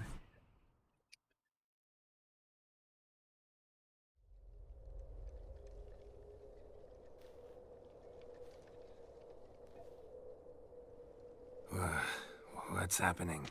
You wish to play, so let us play. I shall tell you a riddle.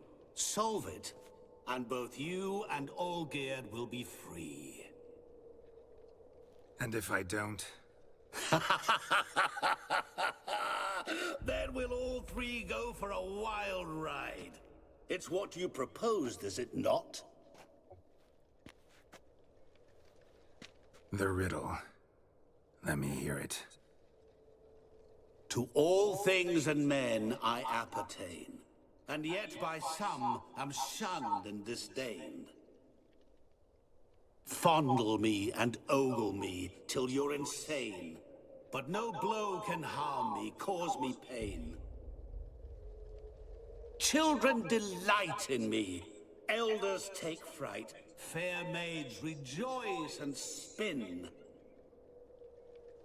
Cry and I weep, yawn and I sleep, smile and I shall grin. What was that supposed to be? You tell me, what am I? You're going down. We shall see, my friend. You must find me before the sand in the hourglass runs out. Ready? Let's begin.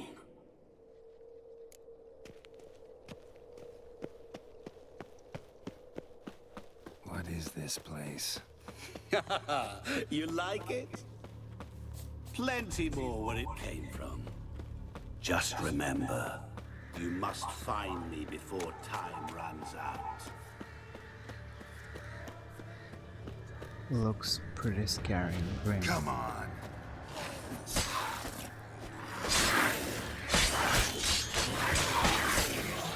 You can one-shot kill specters apparently. Usually when the time slows, it Monsters means weren't that part of the deal. My world, my rules.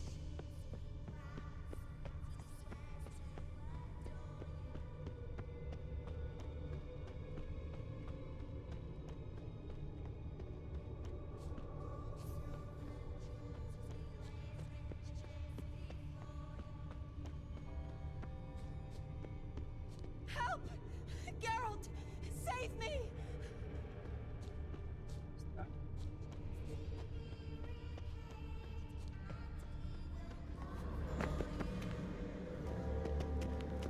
Don't leave me here! Help me!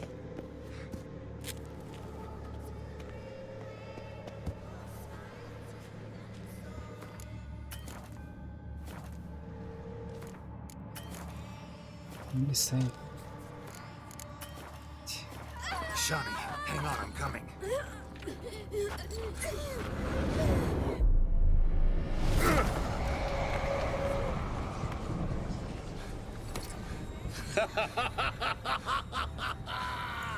I can't believe you fell for that.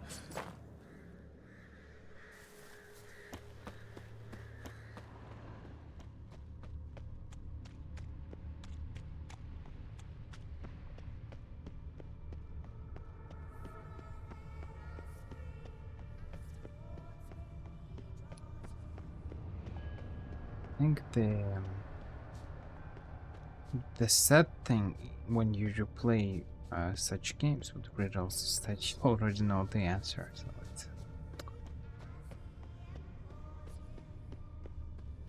there are certain things that can be replayed. There are other things that are hardly replayable. So you can't be surprised anymore by the riddle because you know what is it. You know the answer. It's the place where it came from.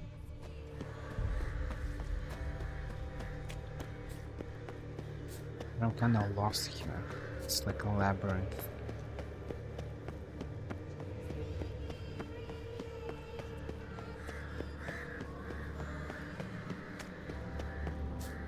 No idea where I'm going.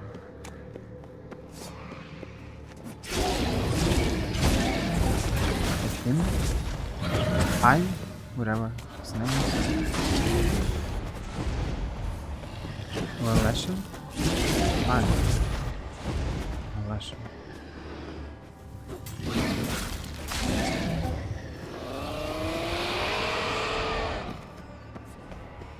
What is it about swords that turns men into utter fools when they see one for the taking? Through howling winds, pouring rain, with their life hanging by a thread. Which reminds me, time is running out.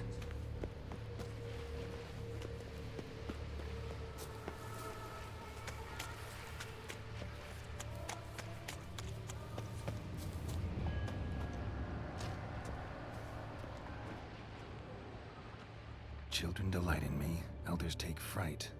Fair maids rejoice and spin. Children and young folk like swings. Could be scary to old folk too. Doesn't fit the other verses though.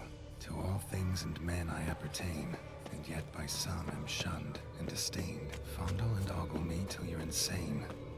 But no blow can harm me, cause me pain. Oh, what could that be? You're doing terribly.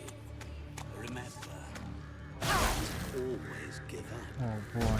As I see it, Spectres are getting stronger and stronger.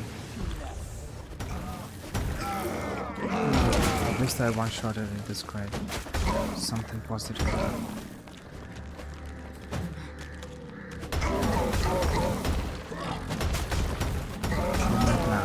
Okay, so one-shot kill works, but not always. A family tomb. To all I appertain, by some am shunned and disdained. Could be family, I guess. Wouldn't match much else in the riddle, though. repeat the riddle. To all things and men I appertain, and yet by some am shunned and disdained. Fondle and ogle me till you're insane, but no blow can harm me, cause me pain. Children delight in me, elders take fright. Fair maids rejoice and spin. Cry and I weep, yawn and I sleep. Smile and I too shall grin. So become to marry. I'm still finding new books. Mirror. So this is where you're hiding.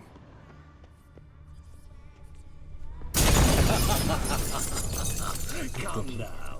That You was didn't kind- expect it to be that easy, did you?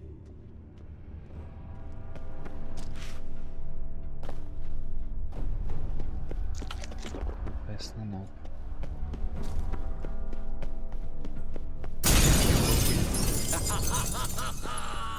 Point for me.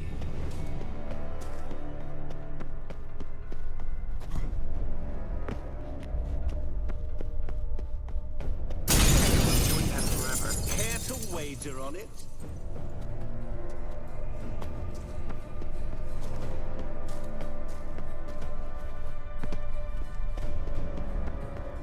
Time for this children place.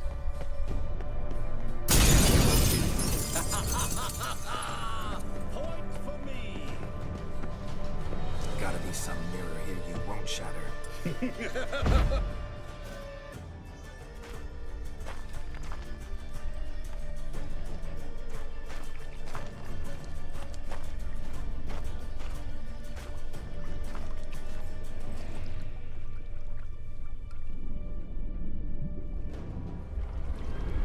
Gotcha.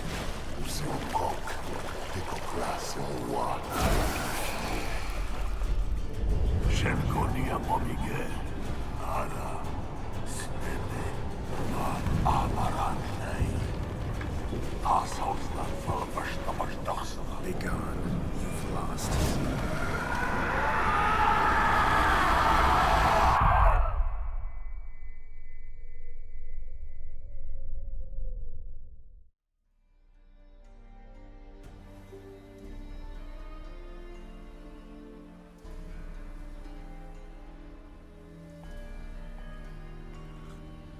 So, any better?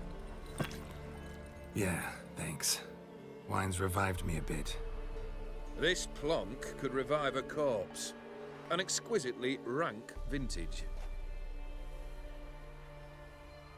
You know what, though? It's good at last to taste something real. So, have at it. Tell me what the blazes just happened. Your brand's gone. Guessing that's a good sign? First off, you tell me what it's like to have a heart of stone. It's wonderful at the start. You feel no fear, no angst, but also no concern, no care for anyone, not even those you loved. And gradually, you lose them. Well, you know how it ended. What about your senses? Taste, smell? All there. At first, I savored the world like never before.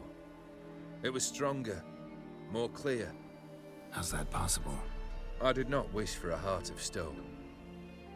That was a mere side effect. I wished to win back Iris's hand and have my fortune restored. And then to live like there was no tomorrow. But there's always tomorrow. And thus I lived until I ceased to feel anything at all. What a joy to be done with it. Because I am done, right? Will you tell me what happened?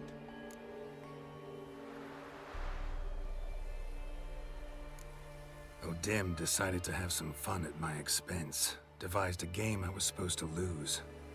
Seems he'd forgotten the training you put me through in doing the undoable. So only to protect myself. In doing so, I put you in harm's way. Forgive me. Well, don't have to worry about him anymore. You're safe and free. I thank you. Though I've no notion what to do with this freedom now. Mira took everything. Everything I loved. All I held dear.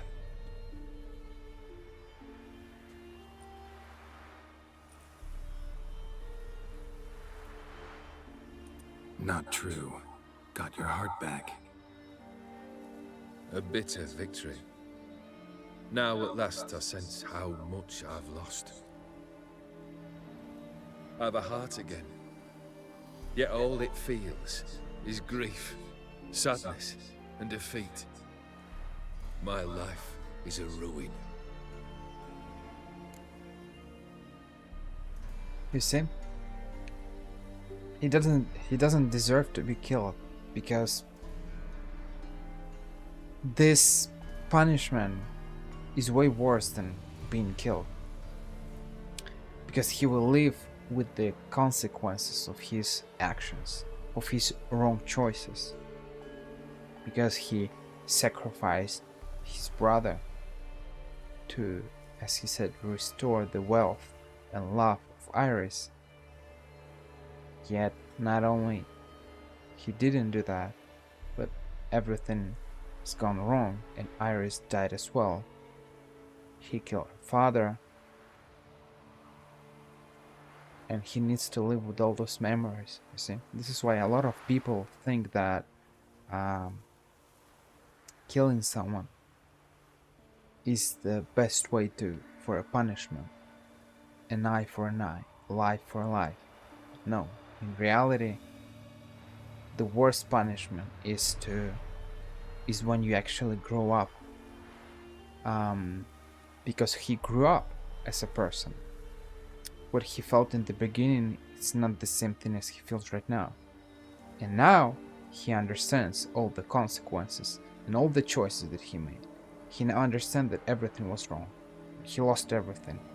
His wealth, his family, his loved one, his wife, his mansion.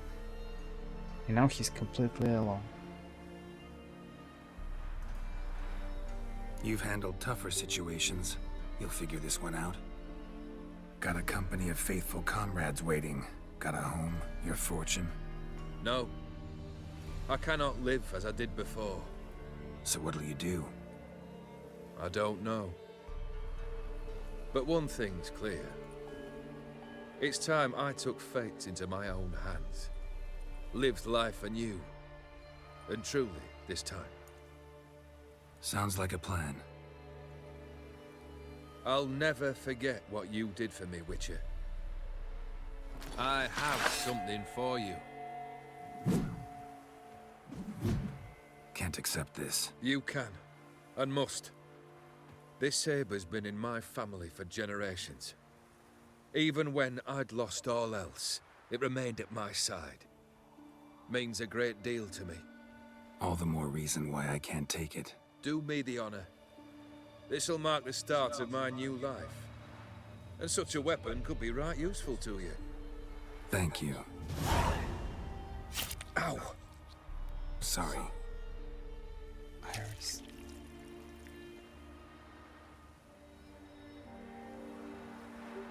You needn't be. I thank you again, Geralt. And good luck on the path. Good luck to you too.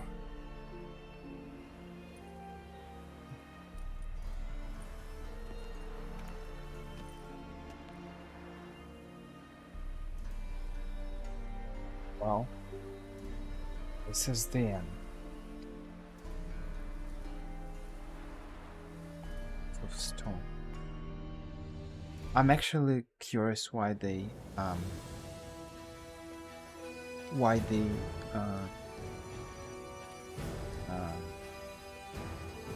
put it in plural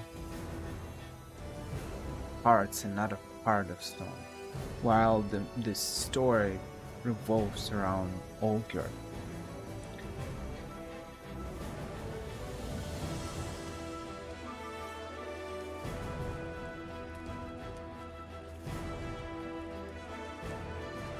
I end here and I will continue very soon.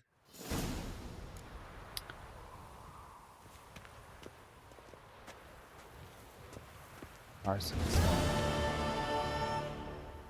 is finished. That's it for now, boys and girls. Something to think about, a lot of information for us to reflect on.